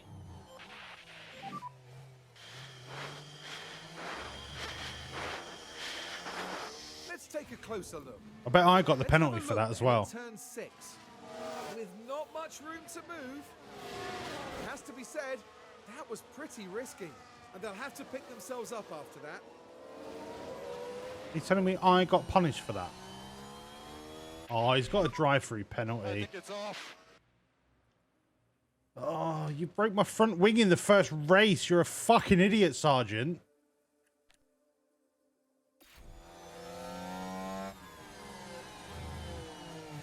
Come on, Albon. You're the only I hope. can't do anything. You can. Push, push, push. Fuck the tyres. Push. Push to close this gap. Get past Ocon.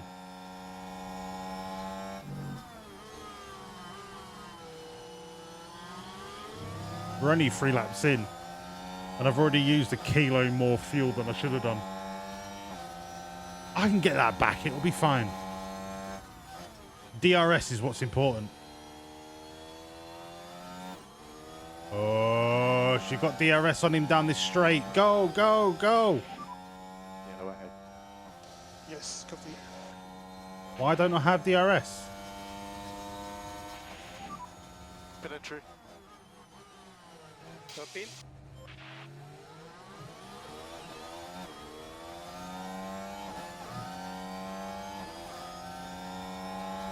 Right, I've got it on this straight. And then brake harder, Albon. Brake harder, brake harder. You can do him, Albon. You can do him, Albon.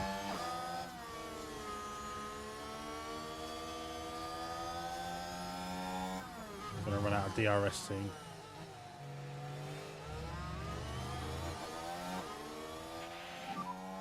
Clear pit exits. If he doesn't do him on this straight, I'm gonna need to harvest. This straight. Go for it. Go for it. Go for it. Full chat. Full chat. Track is currently low. Copy. The Alpine's just too fast. Too fast for us. Let's get the pack under control. Yeah. It's all right overtaking him. He'll just do us on the next straight. Happy to manage tyres short term. Yep, copy.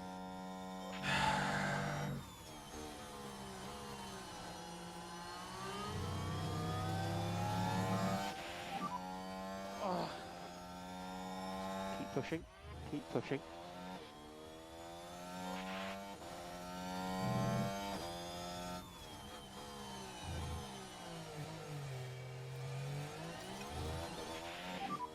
Focus on your tires for the moment. Sergeant's DRS race is done. currently disabled. DRS is currently disabled. Lost cause. Absolute lost cause now. Lico increase, please. To recharge the pack. I'm gonna have to just concentrate on Albon.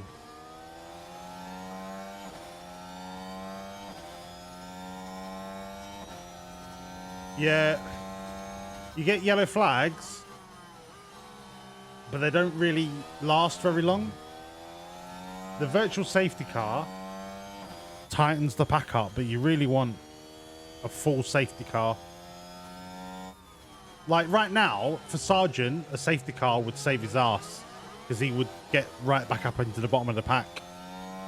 Because for now, he's 25 seconds off Hulkenberg. His race is done. He ain't going to get anywhere near him.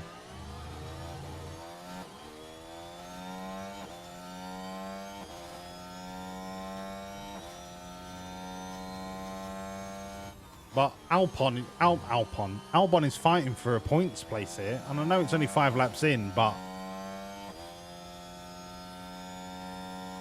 I can't keep him on this tire temperature for much longer. But he's in DRS range, and this is where the decision making comes in. Do I back off now, get my tire temperature down, get my DRS back up, and then try and attack him again later on?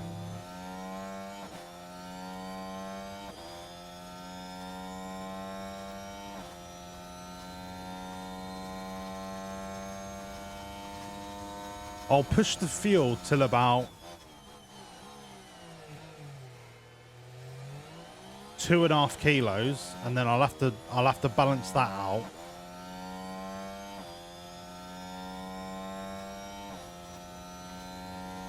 Do you know what? I'm gonna bring the tires down. You can afford to drop back. I'm gonna bring the fuel down. I'm gonna harvest for the next lap. Just do lift and coasting. Yeah. And then I've got Sonoda 3 seconds behind me. So I don't think I'm going to get overtaken. But this will give me enough just to gather my resources, and then I'll fucking send it. Ocon is a better driver in a better car. So I've got no right to overtake him. But from a tactical point of view, if I was to overtake him now, I would run out of resources and he would just re-overtake me at the next DRS zone anyway.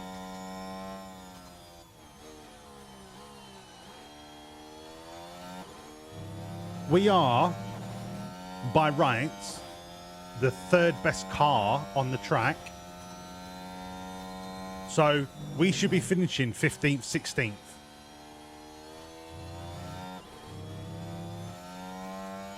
As the 3rd best car. So for him to be in 11th is overachieving. But it's possible for us to finish in a decent position here.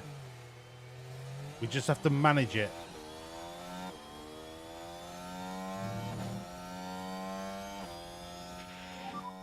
We're making progress. This is good. So that's because Alonso went in the pits, I think, or he locked up or something. But he'll come back because Alonso's car is rapid.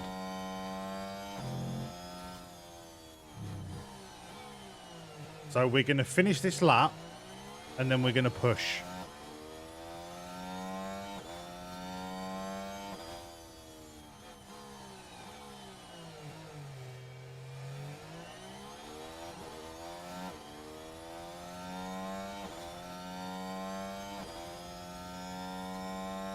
Okay, tyre temps are good. We can bring them back up. We're happy to push on with the tyres. Okay. I think we can reduce lift and coast. Yeah, copy.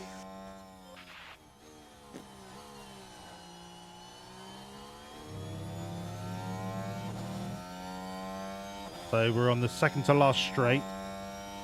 We'll come around this corner, and then we'll turn everything up to 11.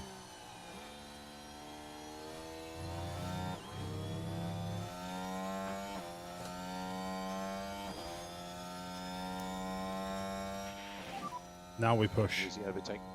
Okay. Now we push, chasing a car that we have no right to overtake.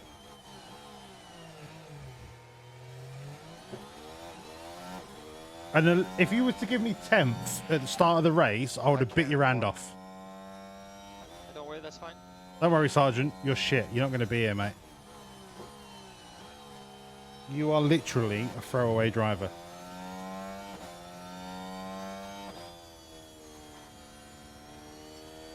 You just need to get to the end of the fucking race, mate.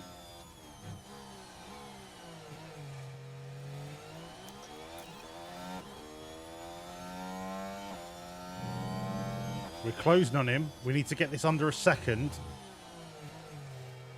before the second to last straight, and we'll get him on the next one. We're under a second.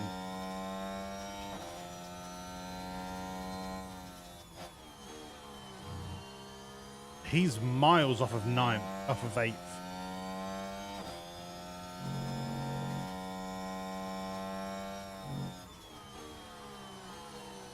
Pit stop not due till lap 17.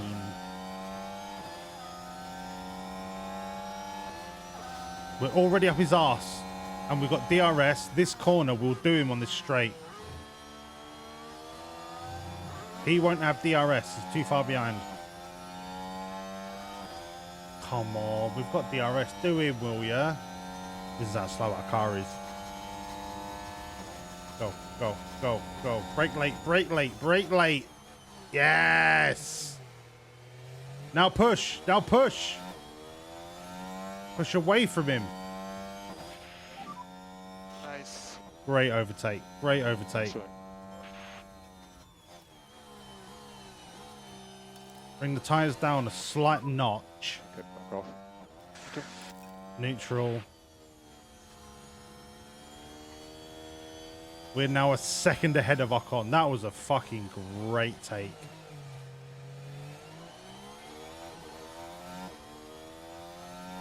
So top 10 get points.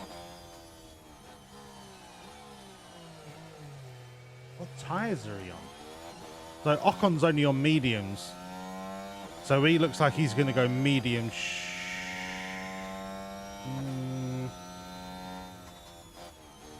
He's not going to go medium hard. He must be going medium soft soft.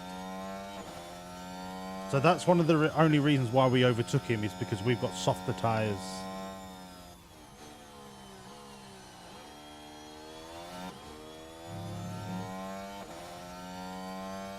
But we are 4 seconds off of 8th place, which is, might as well be half a lap.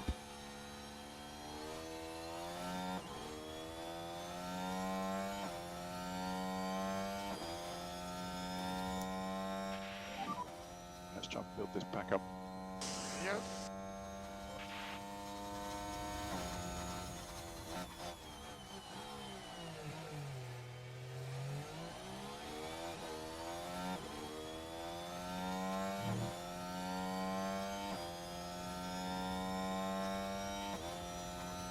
All of our progress this season is going to rely on Albon.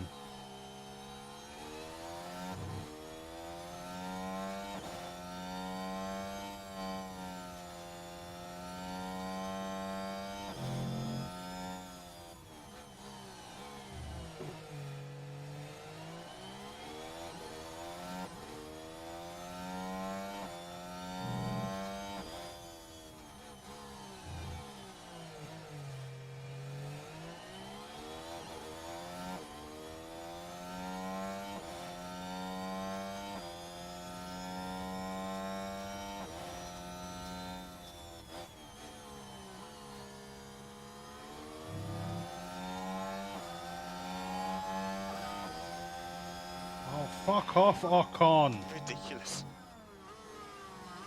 Anything can happen.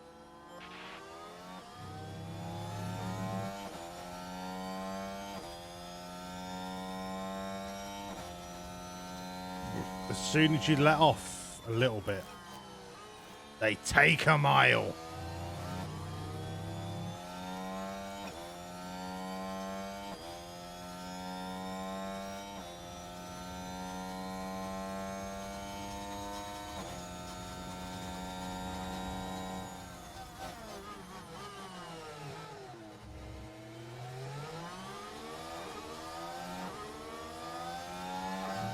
We do have DRS on this next straight, but he's going to have it in 3 corners time.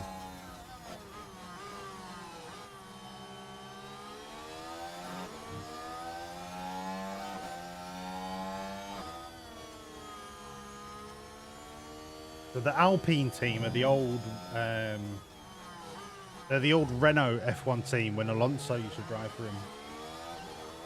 It used to be the Benetton that Schumacher drove for.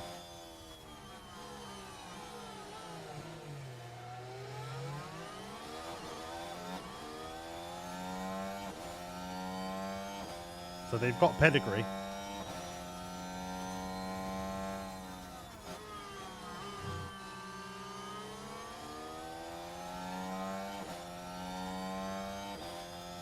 as I'm in range,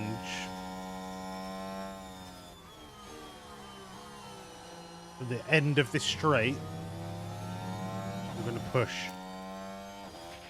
End of this straight is the next DRS zone, and then it's a long straight. So I'm hoping DRS is going to help. Come on, push, push, push, push, push, push, push, push, push. DRS, baby.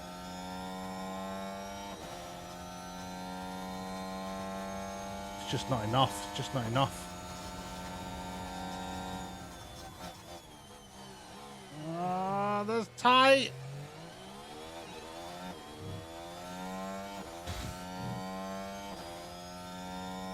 Ocon's going to have DRS right now. He's going to come right up our ass.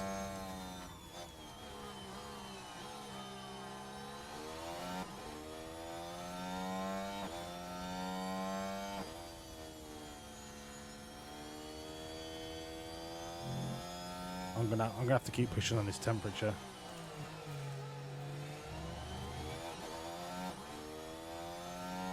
So the tyre wears quicker, but the tyre performance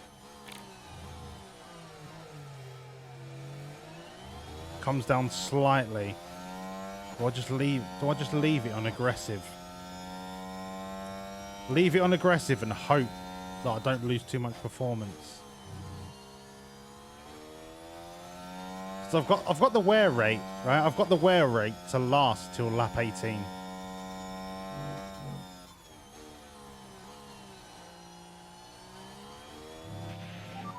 But Ocon's only on mediums. I should be pulling away from him. I mean, Sergeant Billy Lights, you fucking shit, mate.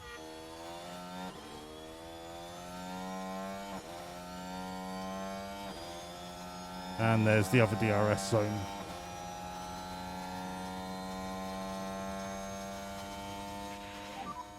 No point even trying to defend these positions. No, I get you, Alex. I get you, mate. I get what you're saying. But you're in the points, and you're 8 seconds ahead of Sonoda.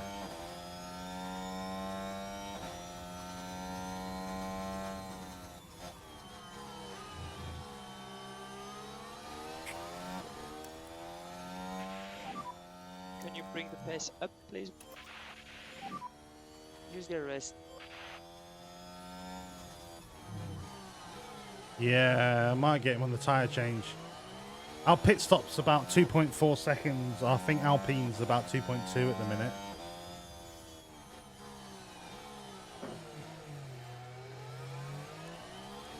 minute. But if he's on mediums, if he's doing a medium soft soft,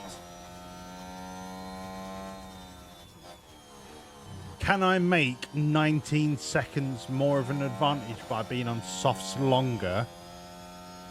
Probably not. Okay, happy to Oh, manage my ears are getting tyre hot. short term. Yeah, copy. Thank God I wear earbuds.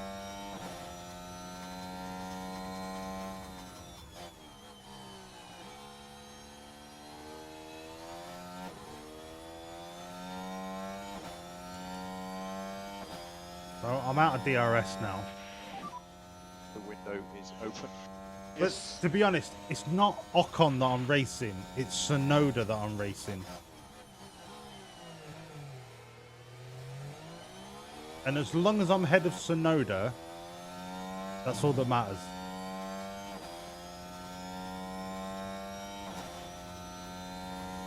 Although Norris is chomping at the bit. So is Russell.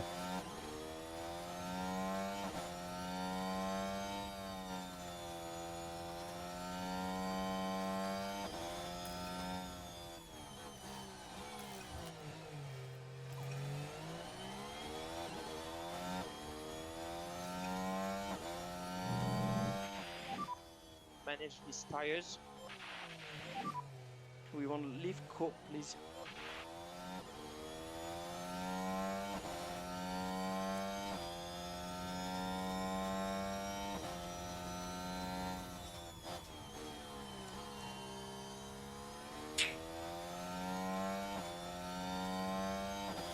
second and a half slower than Alonso. Three or four laps, he's going to be ahead of us.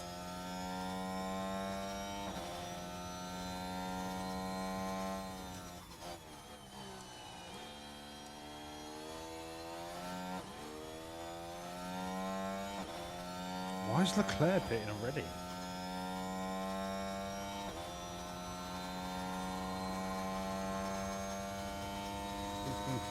Right, we're 2 laps away from pitting.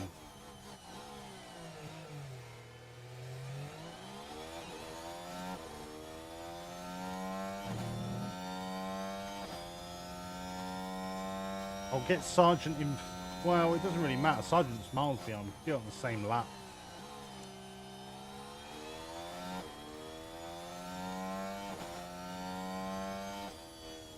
His tyres are fucked because he spun out earlier.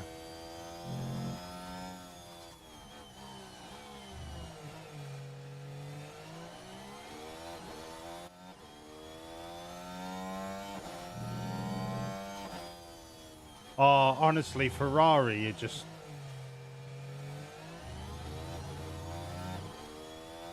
It's like Ferrari are thinking too hard. They're thinking too much about it, trying to be too smart. Is that Leclerc coming past me? Yeah. I'm trying. Mate, don't worry. 10th is all we worried about. 10th is a wicked start. 1 point on the board on the first race. Beyond our wildest dreams, mate. You're doing well.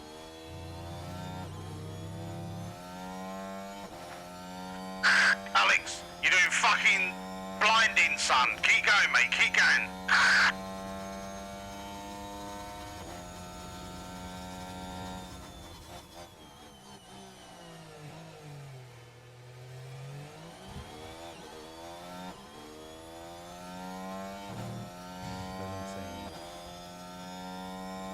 So Sonoda's not catching us. That's good. So the mediums are slowing them down. Russell on the soft side, however. If he gets one good DRS zone, he could go past both of them. And then I'm up shit creek in 11th.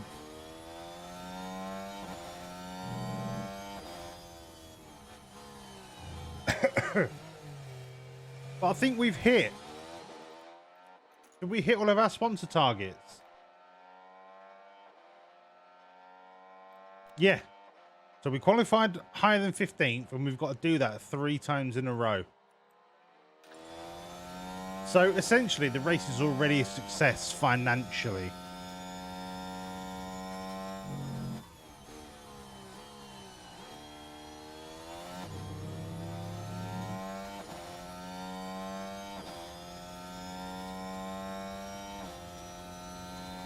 Oh, honestly, Ferrari think they are over smart. They think they're so clever. We're still 7 seconds away from Sonoda. This is our optimal pit lap. That's fine. I don't think anyone else is on a 1-stopper. If they're going medium to hard on a 1-stopper, I'd be very surprised, because the hard you'll lose to 0.2, 0.3 seconds a lap.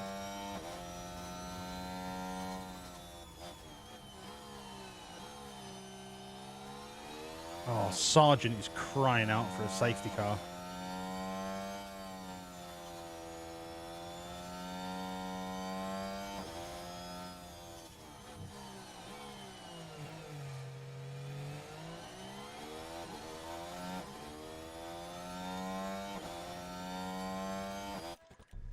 Right. Another set of softs this lap. Okay, box. I'm happy to. Another set of softs next lap. Go in, go in. Okay, copy, box, box. So we can close the gap to the cars ahead. Go push, go push. Oh, this is going to set us back. How far?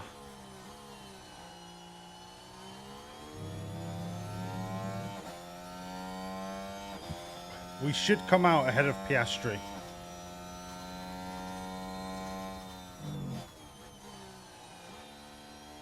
It's about, I think it's about 19 seconds on a pit stop.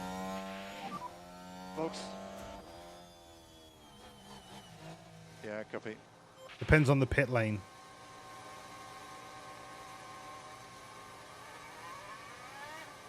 We come out ahead of Piastri.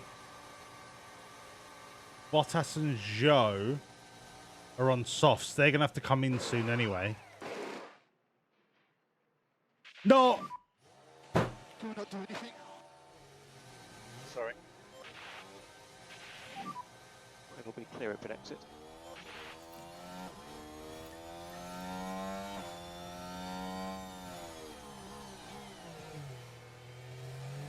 Absolutely ruined the race. Race is dead.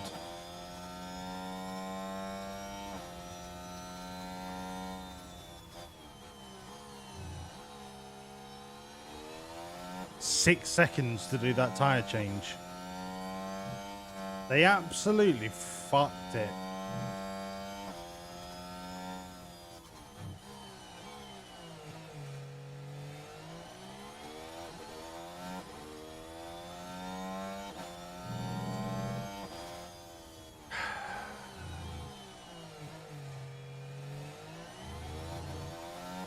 I came out where I thought I would come out, which is ahead of Piastri. But I should be down to 8 seconds, not 13 seconds. Zhou's going to come in a minute. I'm too far behind Russell to probably worry about it. It might be tight. Russell might end up behind me if I can pick up the pace.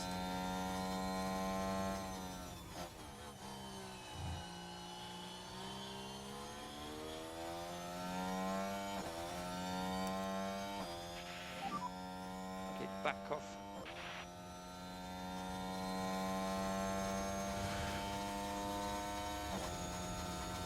So far behind.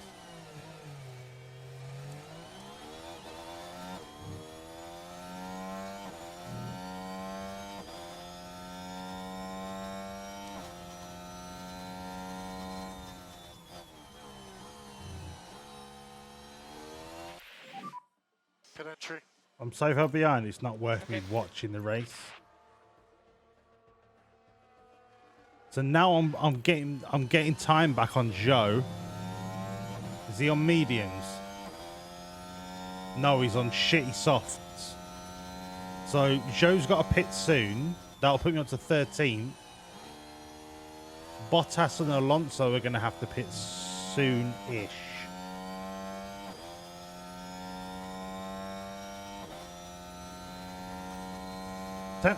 10th is still on the cards. 10th is still on the cards if I can push. Proper push. But my tyres are hot.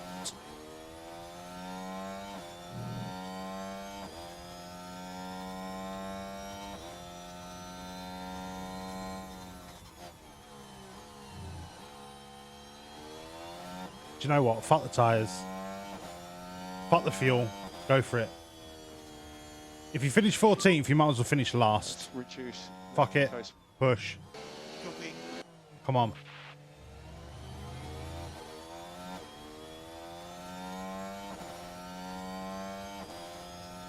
Magnussen is 9 seconds away.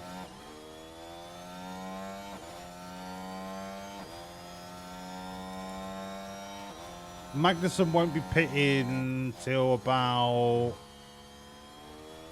45. So we are going to need to pit again before Magnussen, but because we're on softs, it gives us a chance to make that time back. Oh, Sergeant, you just fuck off.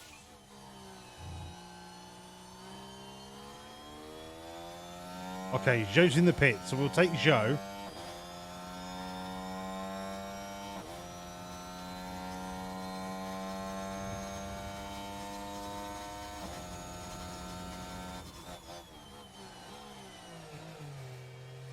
No, it's not that they got sacked. It's the opening weekend, so like nothing we could have done would have affected that. But because I've got them on pit stop times for the next month, we'll start seeing like the changes that I've made.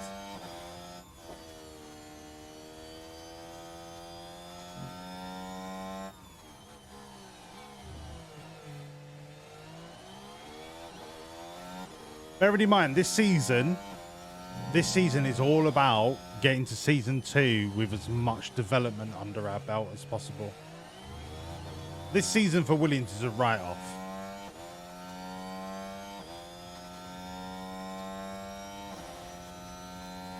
Yellow flag, but not a safety car. We're catching Bottas, but our tyres are getting fried. And I'm using way more fuel than I should be. But like I say, 13th and 20th makes no difference.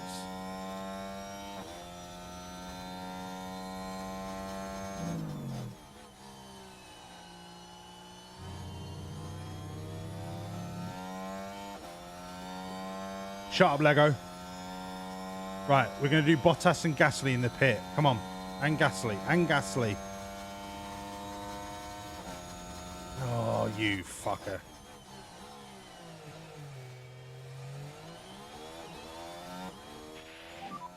Man, I just locked the fronts. Yeah, of course you did, Sergeant, because you're fucking shit. Do you know what? Just focus, time management. you are irrelevant, Sergeant. Fuck off. Do what you want.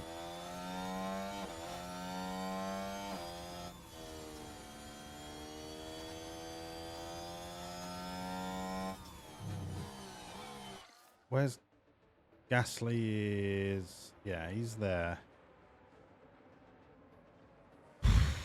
That's a hard push. That is a hard push.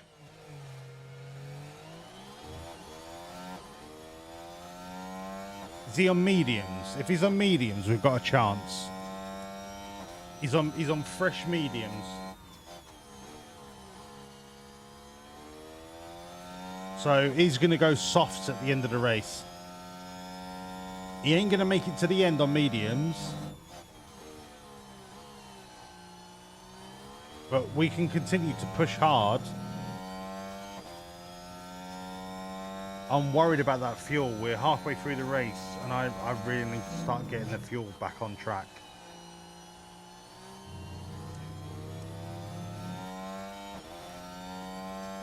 We should go past Russell.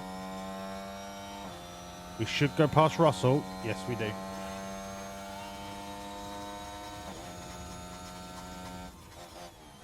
We are so close to the points if we can play this right. I'm going to start bringing the fuel back. We're halfway through, and I think 2 kilos is quite a heft. The tyres I'm willing to run down because we've got one more pit stop. We've just got to keep pushing. I'm going to burn the DRS. If we can catch Gasly... Okay. Catch Gasly, we're back to where we were before the pit stop.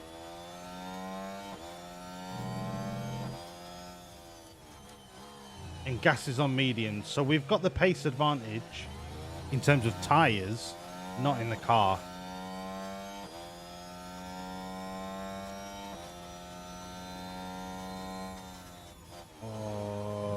His delta on the tyres should be alright for lap 33. And then it's just mediums until the checker flag. But we are catching on Gasly. We are catching. But I am out of DRS. We're coming up to the checker flag, the start finish, so I'm going to leave it on deploy and just see if we can catch him on that straight.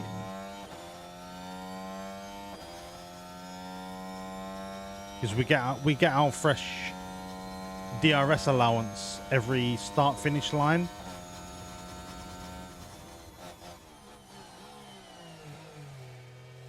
So in these couple of corners, DRS helps you like accelerate faster out the corners. So there's no point using it on the straight. Let's get the pack under control. Yep, copy. But if you can deploy it out of the corner,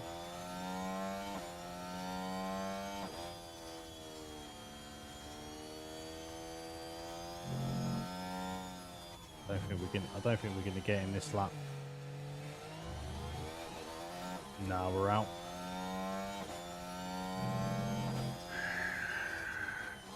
And the thing is, when you deplete your Pack's on the low side now. DRS, it takes 4 full laps to get it back up to 100%.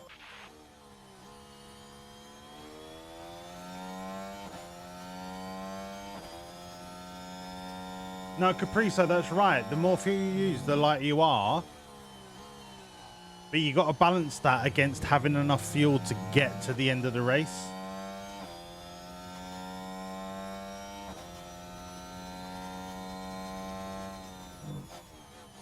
Right, Alonso's pitting. We might get him on this pit. That'll put us into 10th. Come on, you fuck. Yes. He's coming out on slicks. He'll overtake us in 4 laps. That Aston Martin is rapid.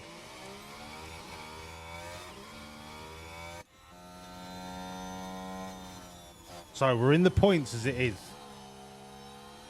with 1 pit stop remaining.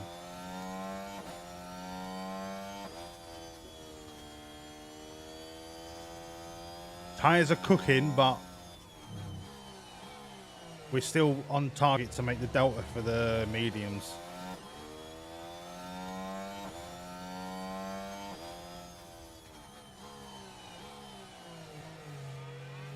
Am I about to lap my fucking teammate?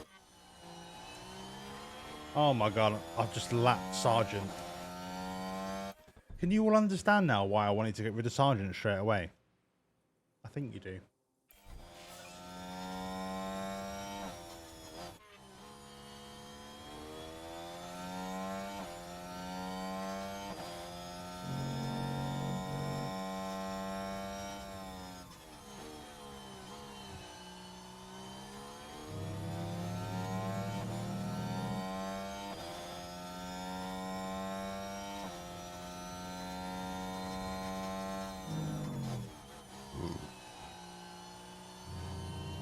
He's lucky to survive this long. Okay. My tyres are too hot. I think I'm losing. You can afford to drop back. I think I'm losing Yes, copy. performance from them being that hot.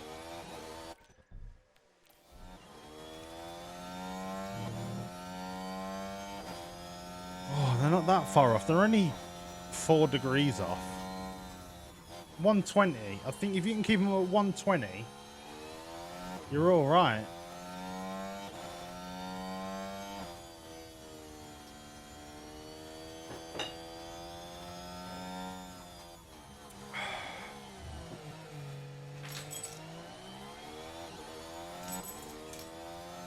Do you know what I must say?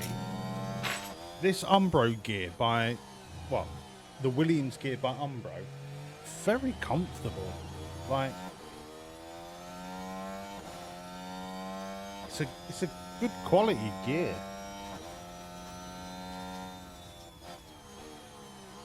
I feel like we should be the cool people at Williams though. We're going to put the hat backwards. Or do I keep the big W on it? Put it up a bit.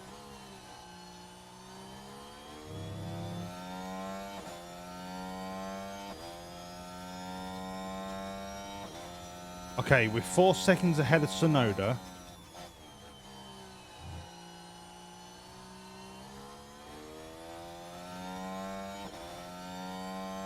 We're conserving the fuel. Well, we're not conserving.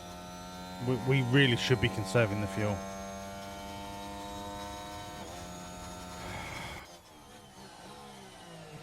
Come on, we're 4 seconds ahead of Sonoda. Keep it up, keep it up, keep it up. We've got a pit at 33.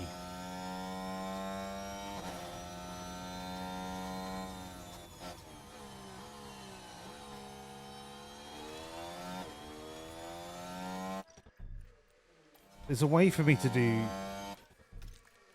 pit strategy. Hold on. Strategy. Right. Let me just edit E. Look at the state of his tyre wear because he's such a shit driver.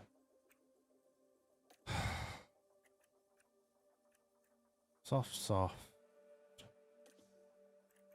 What do we want to throw in? A medium.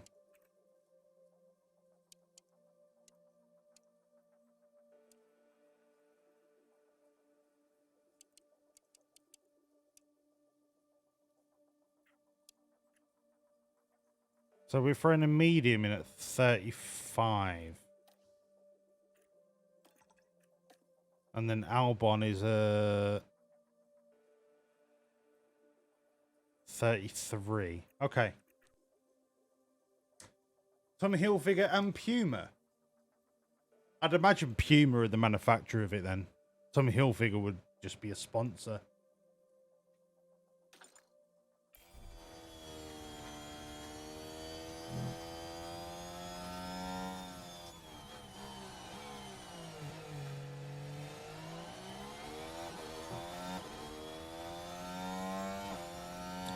Right, Sonoda's catching up a little bit. Which makes me feel like he's pushing. He might be pushing his DRS. Because he's catching fucking rapidly. He might be spunking his entire DRS.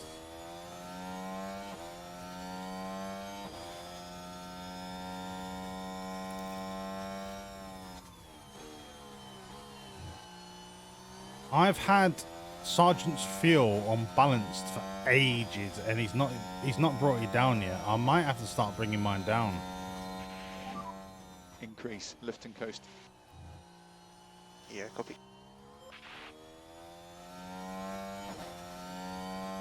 Our car is just not competitive enough yet. It's just outside the top 10. Like, Albon could get our car like P12 consistently.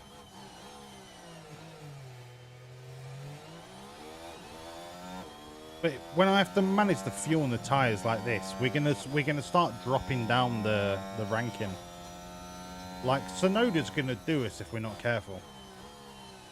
But I have used so much fuel.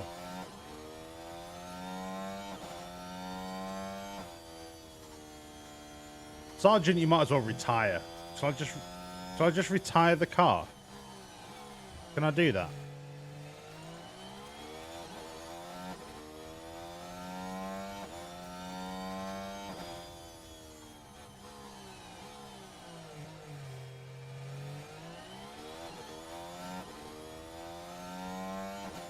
Right, let's fast forward till the pit stop. Sonoda is down to 2.5 seconds. The window is open.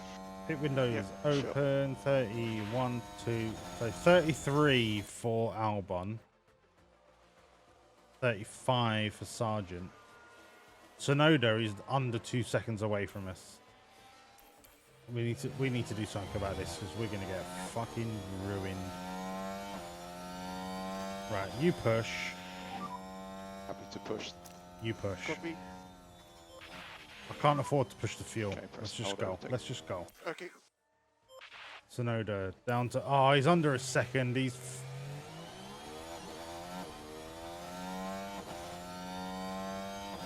I've got 3 cars that are about to be in DRS range of me. Oh, man.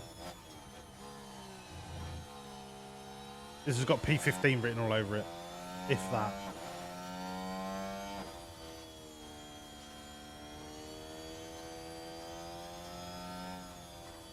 Oh, going to get overtaken so hard. But I don't think this is a strategy thing. This is just a fact of pace. There is no, like, we have no right being in 10th on pace or car quality. No right at all.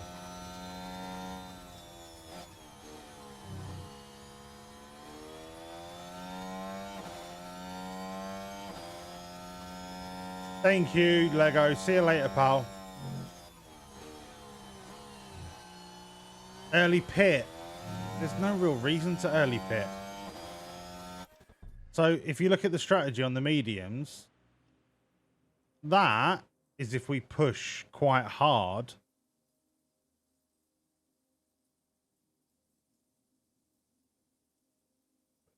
There's no real, like, we would lose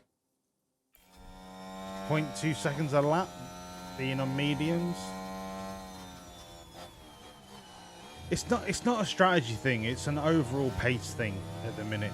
And we are punching above our weight with Albon right now. I just don't see a way for us to hold. I don't see a way for us to hold this pace.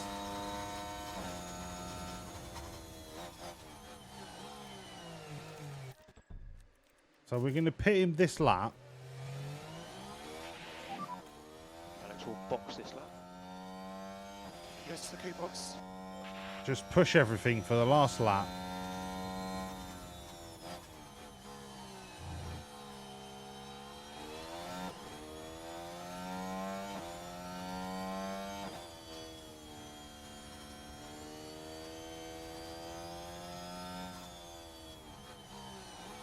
Yeah, we'd get the undercut, but we'd only get the undercut on...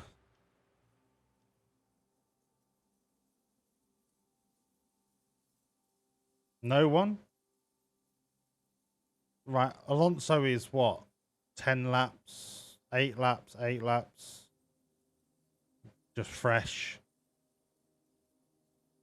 8, 9 laps. Like, it's not that much of an undercut.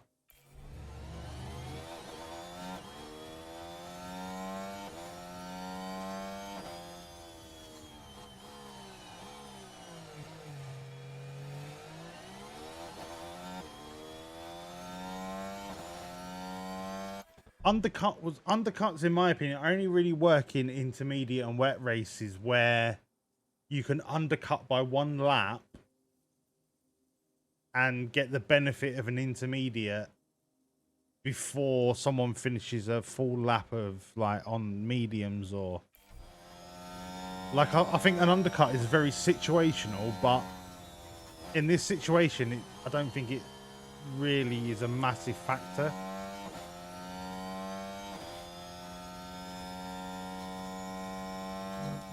Because of how open the track is and how stable the weather is, nothing really happens. It's literally just pace. And I don't mean like straight line pace, I mean just the pace of the car. There's very rarely a safety car, never any weather changes. Box. Yeah, copy. And then if your pit stop crew fuck up your pit stop, it just adds to the misery.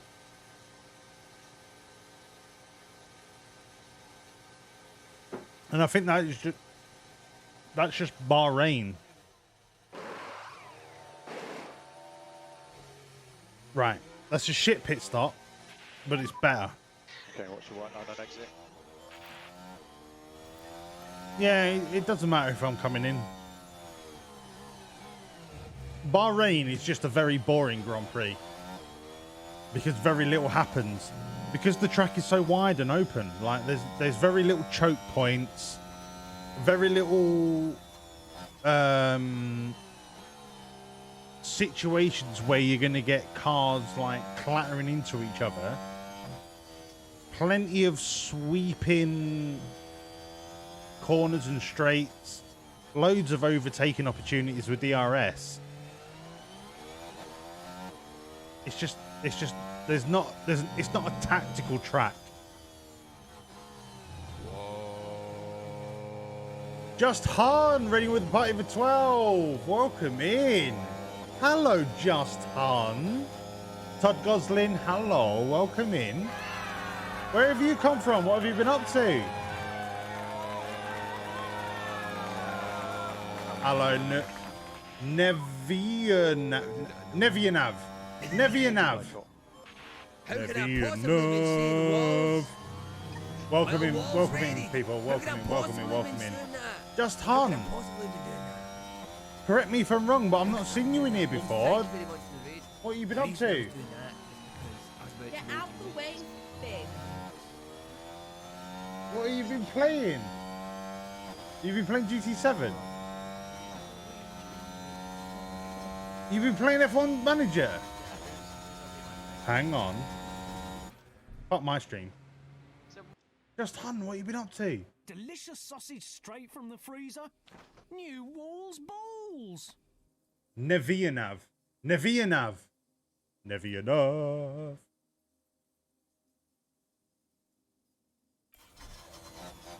Delicious sausage straight Was from your the freezer. New walls balls. Hey, Just Han, thank you for the follow.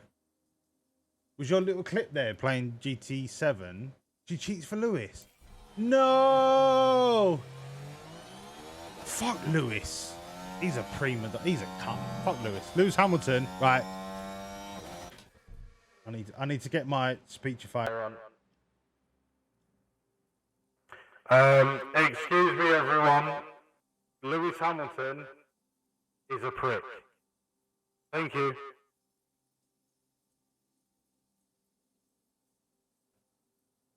There we go. I just thought I have to make that announcement. Just have to make that announcement.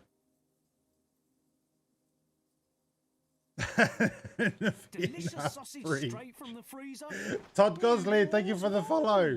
He doesn't deserve revenge for Abu Dhabi though. Lewis deserves a slap in the right. You're gonna make me do this again. Apologies, everyone. Announcement: Lewis Hamilton deserves everything that he gets, including a bunch of fives right in the kisser. Thank you. Right, enough about Lewis Hamilton now, right? I'm trying to talk to Just Han. Yeah, yesterday I was racing. Oh, you was racing GT7 yesterday.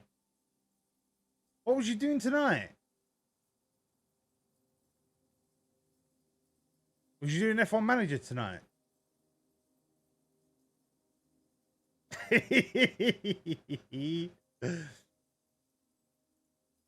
Massacre confirmed.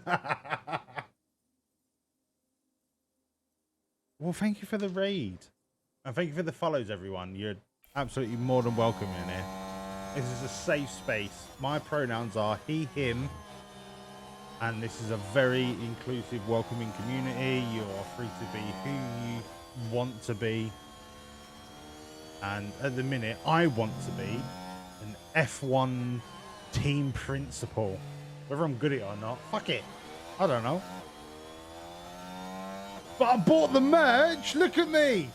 I'm a fucking F1 team principal. Hold on. Yes. Now we're talking. Alex Albon, drive faster, you lazy cunt. See, I'm a team principal, right? I know what I'm doing.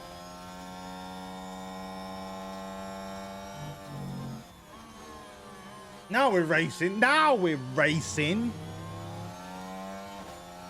Do you know what? 6 weeks ago, I'd never... Well, I have watched F1. I couldn't tell you the fucking rules of F1 6 weeks ago, right?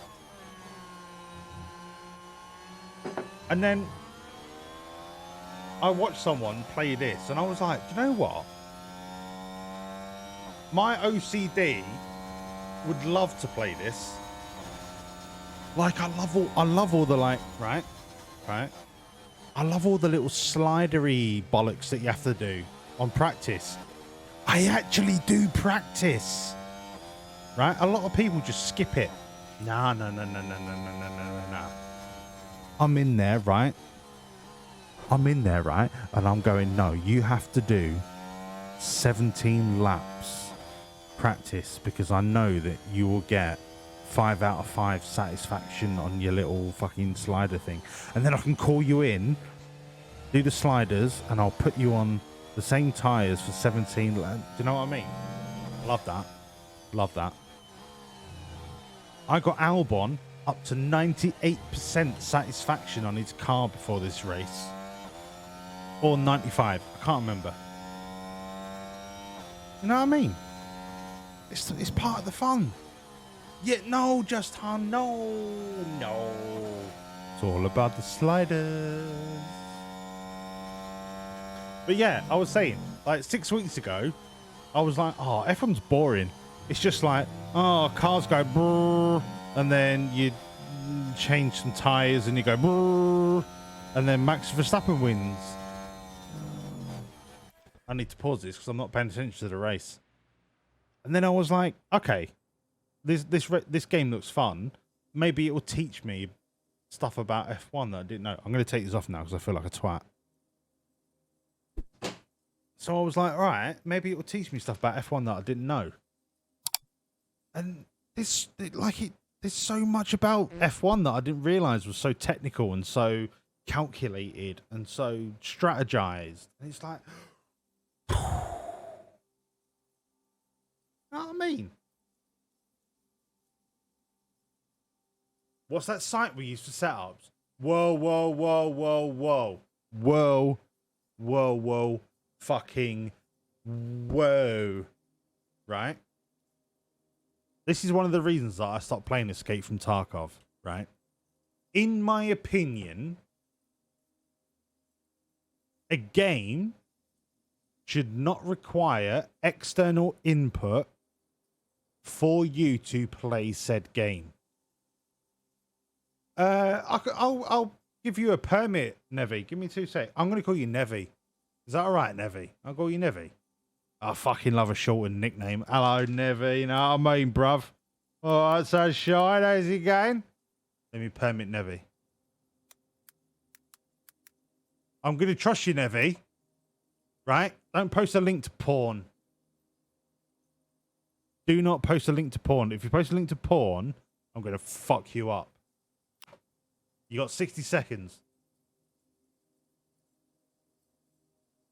What was I saying? I can't remember. Nevi talked about porn. Oh, yeah, the setup. Yeah, so, in my opinion, Nevi, right? A game should not require external input to play the game. So, with Tarkov, I used to have to keep referring to the wiki to work out what bullet should I use, what gun do I, what attachment, what armor, what helmet. I'm like, do you know what? I just want to play the game. If I can have that information in the game, perfect. And do you know what I have in the game, Nevi? Nevi, I'm looking at you, mate. Right? And you, Just Hun. I have the sliders. Real men use sliders. They don't use external links. You should have a look at yourself in the mirror, Nevi, right? Have a long, hard look at yourself, right? And say, do I want to cheat? Do I want to drip sweat from my eyeballs to get my F1 car set up right? Or do I want to feel the pride? Do I want to feel the exhilaration of tweaking those sliders? Just a little tweak, gentle. Just go click, click, click, click, gentle. To get that 98% setup satisfaction. I know what I'd rather do, Nevi. And that's race.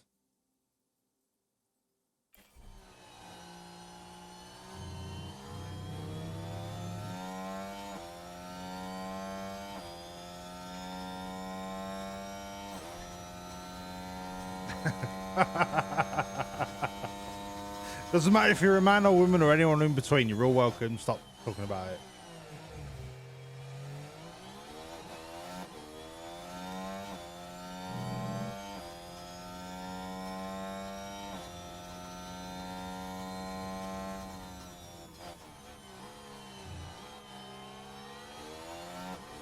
Todd. On the money, mate.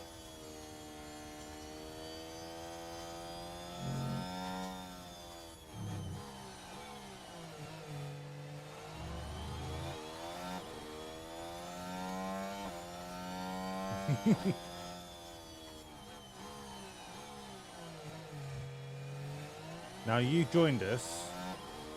I started a fresh season, right? I'm gonna. Do I want to keep this playing? Is Albon even gonna catch Bottas? No. So I started this 2 weeks ago, not knowing fuck all about F1, right?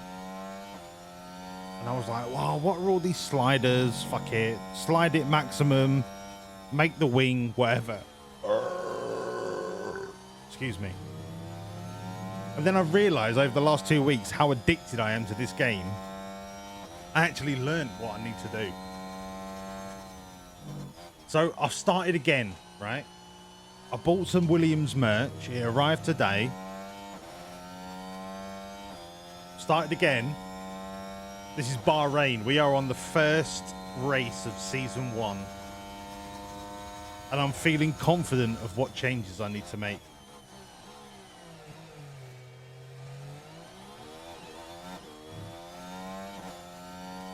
Step 1. As soon as Oscar Piastri becomes available, I'm going to replace Sargent. Step 2. As soon as the scout report finishes on Porsche, he's going to be my reserve driver. Step 3. Get my acceleration up to a point where I'm not last on the fucking grid. Step 4. At the end of season 2, I'm going to sign Lando Norris to replace Albon. That is my long-term plan. Oh, no, not Albon Piastri. I'm going to become full Mercedes, full McLaren. I'm going to sign Norris to car 1, Piastri to car 2. And then I'm not going to worry about a driver for the next 10 years. Because as soon as Norris becomes too old, Porsche's coming in. It's going to be McWilliams all the way. And my staff, I've already cherry-picked my staff that I'm ready to go for. So everyone is going to be signed on an end-of-season contract. This season, it's a complete write-off in terms of design. All the wind tunnel hours are going to go into next season. All I need to do is just get 8th so that the board are happy. And I think that's going to be a successful first season with Williams. If I stopped at 3 steps, I've a Lynyrd Skynyrd song. Oh.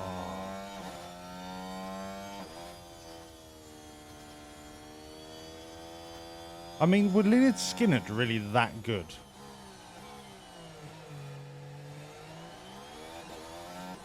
Were they really that good?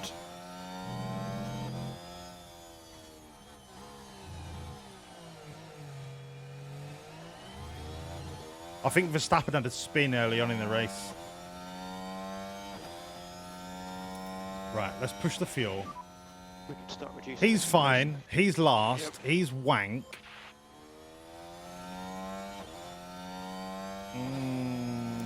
Pop that down to aggressive. I forgot that whilst I was talking to you lot, Albon's been sat on deploy for the entire time. No wonder he's 8 seconds behind Norris. Thank you for that, everyone.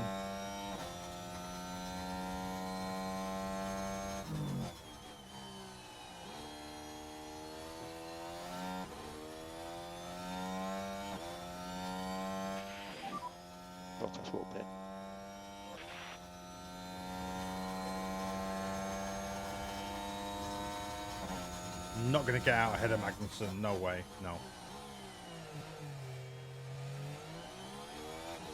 10 seconds off of points. It's not going to happen. Playing chat. It's always chat. Shut up, Pro Manager. Look, I'm a Pro Manager. I've got the gear. What if I was to wear this backwards? Could I be like, I'll be the cool team principal. Right? Fuck Toto Wolff. I'm the cool team principal. Look, Nevi, unless you talk the right amount at the right time, you're always at fault. But do you know what? Any chat is the right amount of chat in my book.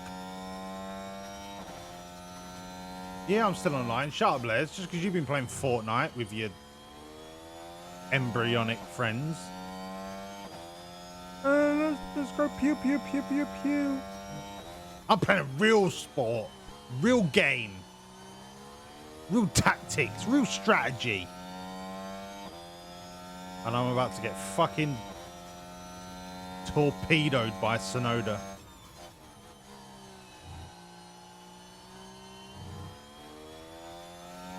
Right, I've got a serious question for you, F1 Manager fans.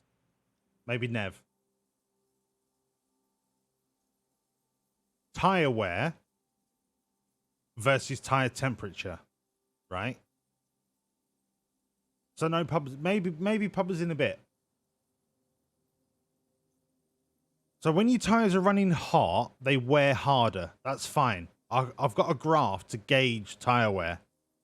But in terms of performance loss when they're in the red, is it better, this version, to keep them in the white in terms of lap time? Or is it better just to fucking full send them and deal with the tyre wear as a consequence? Yeah, that's what I mean. They have less grip. But there's no graph to show you grip. So it's like, do I just guess? Or do I keep them white in temperature terms? It's like I'm trying to balance that aggressiveness against the loss of performance. Because there's no graph to work from, I'm kind of like just running blind. All I've got to rely on is a color. Do I keep them white? Do I send them red?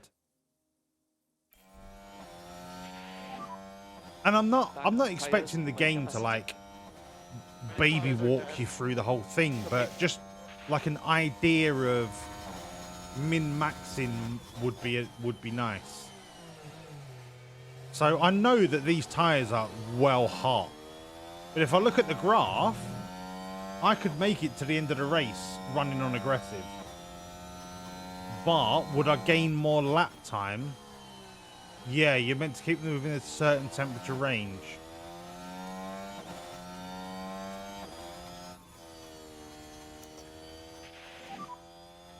Yeah.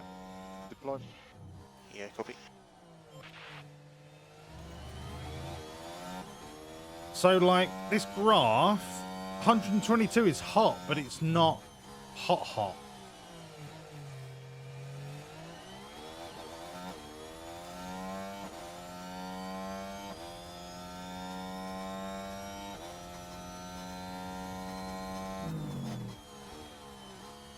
I'd be devastated if Sonoda overtakes us. That fucking AlphaTauri, abysmal.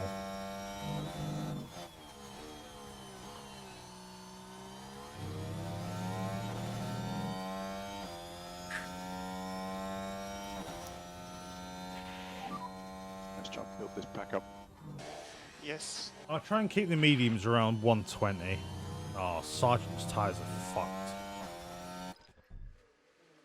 Did I forget to pit you? I'm sorry, Sergeant.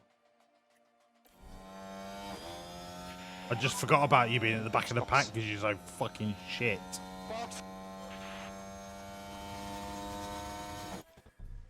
I can tell you in real life, when tyres get too hot and lose grip, cooling them off tends to bring back most or all of the original grip.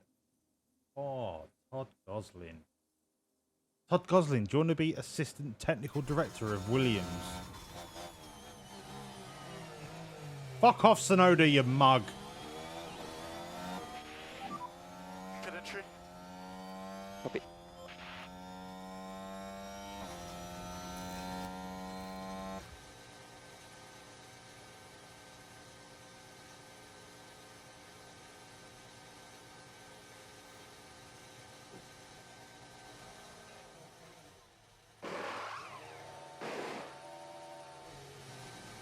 Absolutely bog standard bullshit.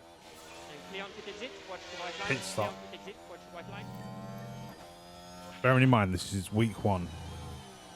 My training regimes haven't taken effect yet.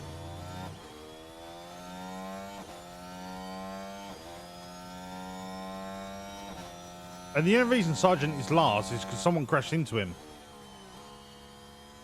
So it's not through any fault of his own, to be fair.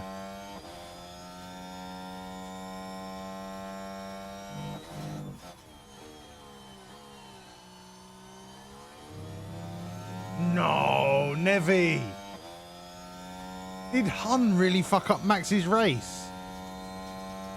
I've kept an eye on the fuel pretty well. I tend to push for the first third and then balanced for the last 2/3.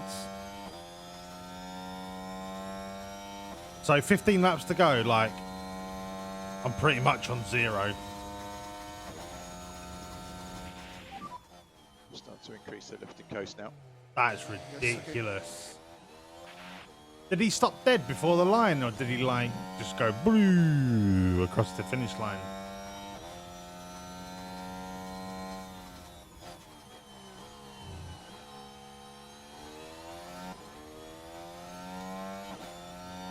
To be honest, if I was to be given Albon 13th first race of the season, I would have taken it.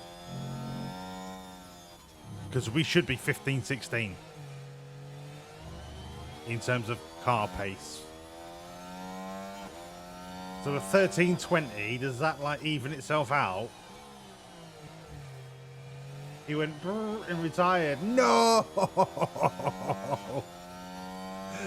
Fuck's sake. Hello, Jebaroo. I've just seen your name in chat. How you doing, pal? You well? You looking forward to FM24? I'm excited about FM25, mate, with the change to Unity. Because this game runs on Unity and it looks so good considering it's a management game.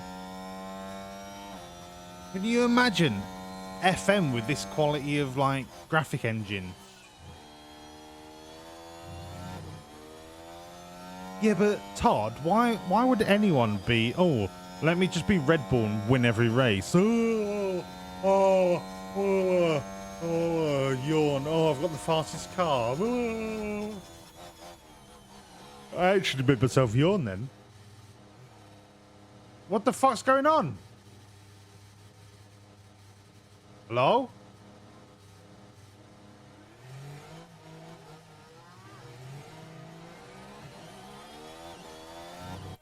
What the fuck was that about?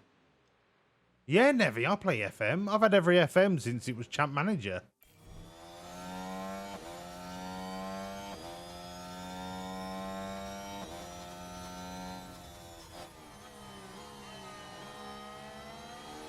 You prefer to crush the competition. I want to lap you twice.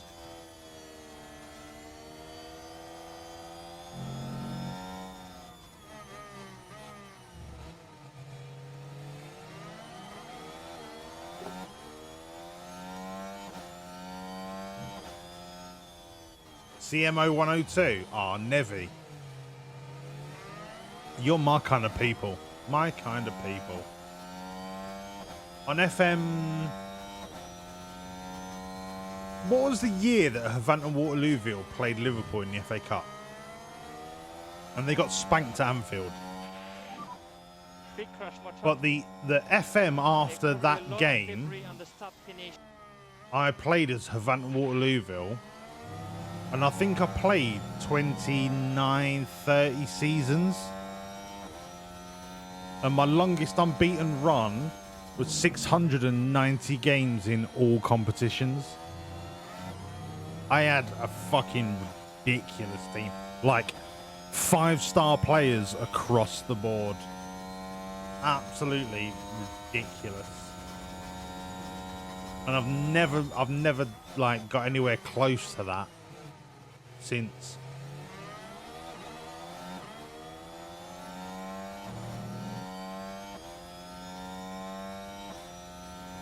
Right, Albon's in DRS of Sonoda.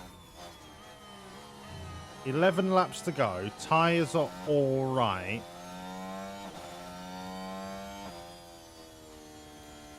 I'm going to harvest for a lap or two.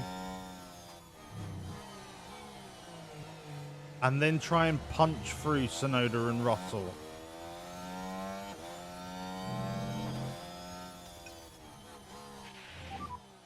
Okay, happy to manage tyre short term. Yes, copy. Come on, keep me under your... Oh, am I going to have to go back to hard tyre wear? Come on, get me under a second. Get me under a second. I don't want him to get too far ahead.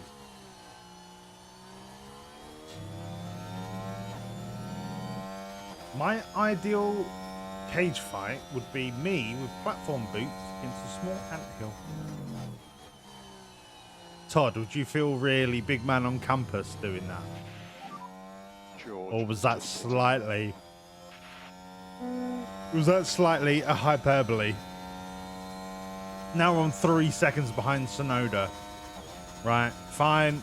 If that's how you want to play it, fine. Fine. Close the gap if you can. Fine. Excuse you up the overtake. Fine. Everything's on max. Do what you got to do, Alex. Do what you got to do, mate. I've gone from half a second to nearly 4 seconds behind Sonoda. In an Alpha Tauri that is, by all rights, should be bottom of the fucking grid.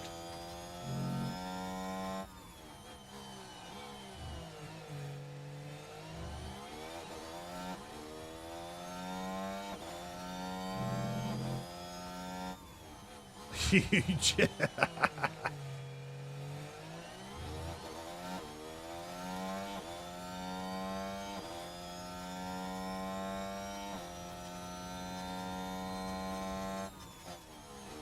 Oh, this is such a dead race. I'm going to end up 14th if I'm not careful.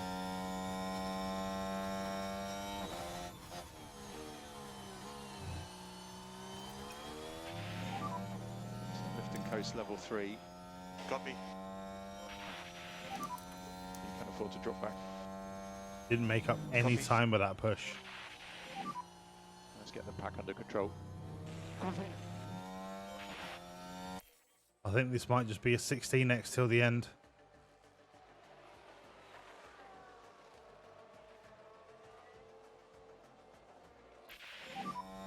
What are we thinking about tyres here? Tires are fine, shut up. As long as the alphas remain behind us, we're all right. Who crashed? Who crashed? Now this is Logan Sargent. Oh no, Dangerously Logan, close to each other. you've not had anything to do the entire fucking race, and you've binned it. And that won't do their confidence any good. I can't wait to fucking get rid of Logan Sargent. I can't wait.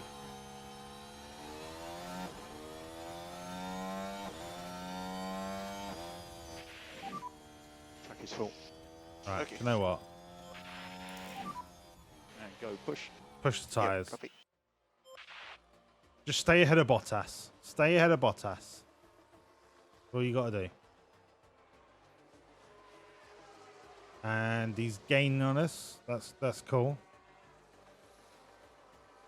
1.4, 1.3, 1.4, 1.7. He's falling back. That's fine.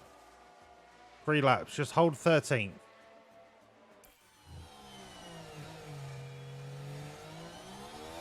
Tires are fine. Fuel's fine. We think you can reduce lift and coast. Yep. 4 laps to go.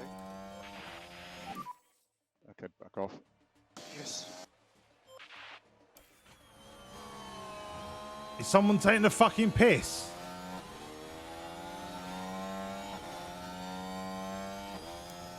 Deploy. Attack. Can use the overtake. Coffee. Come on, use a DRS. There's 3 laps to go. I told you Russell would come through and take us both out. Fucking called it as well.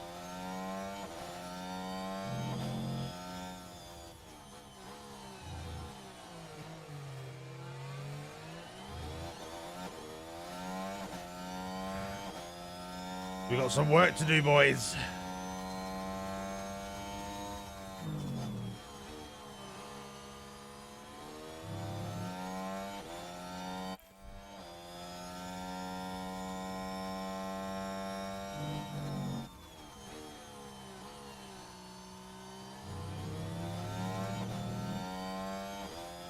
Are we going to be in DRS on the last lap?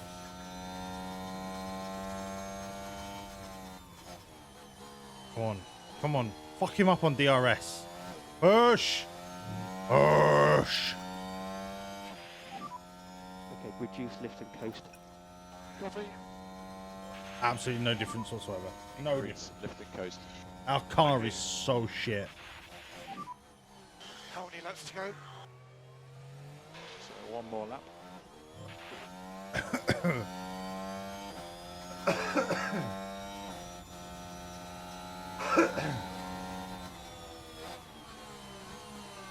Hang on. Go on. Go on. Go on. One more DRS zone. He's not going to do it on the straight. Too far.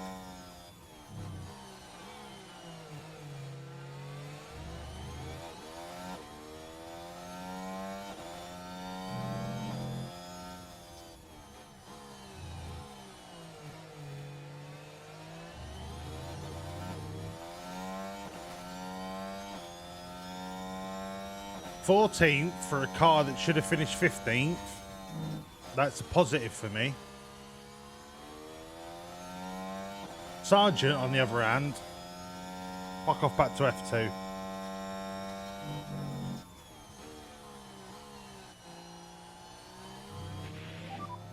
Currently low on pack. Yeah, Yep, it doesn't copy. matter. We're low on pack. Doesn't matter. Max Verstappen over the finish line and today's winner. Albon, 1 position ahead of schedule. Sargent, I got a mug. Dear oh dear, what a disaster of a drive. Dear oh from dear Logan oh dear oh Sargent. dear oh dear. You know, I don't think many would have expected to see them finishing.